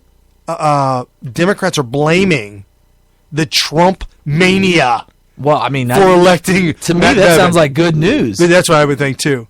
Matt Bevin. I'm blaming Democrat mania for Paul Ryan getting into the speakership. Thank you very much. And Matt Bevin, a veteran and small business owner who lost 60-36 in a primary challenge to Senator Mitch. I'm a communist and I've lost my mind. He was neck and neck with McConnell until Paul Ryan came along and sunk his ship by endorsing Mitch McConnell. Was it Rand Paul or Paul Ryan? No. Rand Paul? Rand Paul. Rand Paul. Rand Paul. Not Paul Ryan. No, it was Rand Paul. Did I say Paul Ryan? Yeah. Oh, I'm sorry. Rand Paul. This is why Rand Paul is on my do not vote for ever. He's been he's out. Right. I will not vote for him. So Mitch McConnell gets a 52% as a conservative, which is a major failing grade in any sense of the word. Matt states a political comeback. Pollsters gave Conaway, his Democrat competition, the edge over Bevin with just days to go before the election as the Democrat outraised and outspent the Tea Party rival. New York Times called Bevin a loose cannon capable of alienating voters from both parties. Right, of course they would say that. Reported by Breitbart.com. To the experts, Bevin replied, "You watch." So, as Trump played no direct role in the campaign, although Bevin compared himself to the billionaire frontrunner, telling Washington Post, quote, "Part of what people appreciate about me is the very same thing they appreciate about him. I don't owe anybody anything." Oh, wow. I didn't know that. Yeah. I would have assumed that he was getting lots of money, just like Ted Cruz and all them others are getting lots of donations and all that. So he won that. He won that handily in the end. Yeah, which is great. And I think he would have edged out Mitch McConnell had Rand Paul not just what a Benedict Arnold. Yep. And that's why he is done in my book. Absolutely. Car Ferrari. Her star power seemed to fade Thursday as fast as it... she didn't do a very good job. She did. Okay, just a half hour after a few hundred supporters gathered at the state capitol in Concord to see her speak, after she gave a couple of minutes of a speech, she stopped and said, hey, has anybody got any questions? Nobody? No. Cricket. No, nobody had any questions? Cricket. And then all of a sudden, a young girl by the name of Anna, whose homeschooling mother brought her to see the would-be president. You ain't gonna question me, Em? She's like, okay, what's your question? Why do you want to be president? And then she gave a minute reply to that. Then after that, after a pregnant 5-second pause. What? I don't know. A pregnant 5-second. Like, maybe it's a spell. I don't know. After a 5-second pause, followed her whole statement. She looked around and said, "Okay, well, eat up. Thanks, everybody," and walked out. So, how many questions did she receive? Just that one girl. After like was this a fundraising event? Yeah. So it was a bunch of fuddy-duddies. She was they weren't even curious about anything. Nobody asked a single question. Except for the one little girl. Do you think my dad would ask a question of a politician if he was in a room of 10 people? No. Probably not. No. So it was a bunch of your dads there. With no offense to Dale. I'm just saying. No, of course not. No, he's very quiet and reserved. I got to get this out about Rubio. Billionaire Paul Singer funded Rubio, also backs same-sex marriage and abortions. In a little-noticed interview earlier this year with Univision's George Ramos, Marco Rubio also declared that if he was president, he would keep Barack Obama's executive amnesty for Dreamers in place until it was permanent by legislation. Oh, no. So we've got Rubio. Oh, this is why we hate Bill O'Reilly. Oh, well, yeah. I used to love him. Killing Reagan, the violent assault that changed the presidency. New York Times bestseller. Okay, by Fox News, Bill O'Reilly and his collaborator Mark Duggar will distort public understanding of Reagan's presidency more than hostile but conscious scholars could. Styling himself as an investigative historian, O'Reilly purports to have discovered amazing facts that have escaped the notice of real historians. The book's intimidated hypothesis is that the trauma of the 81 assassination made Reagan mental, and his wife ran the country. What?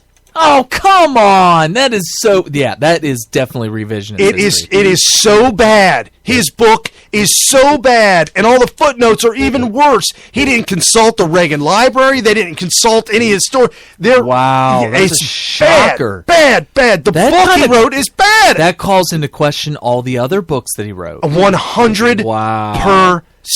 I thought you were going to say that the assassination attempt, because this is what I heard, the assassination attempt caused him to feel like he's on a mission from God. Nope. The opposite. Oh, for crap. He sat around, slept all day, and watched movies and soap operas up in the upstairs second floor. His own movies and soap operas on the second floor of the White House. That's terrible.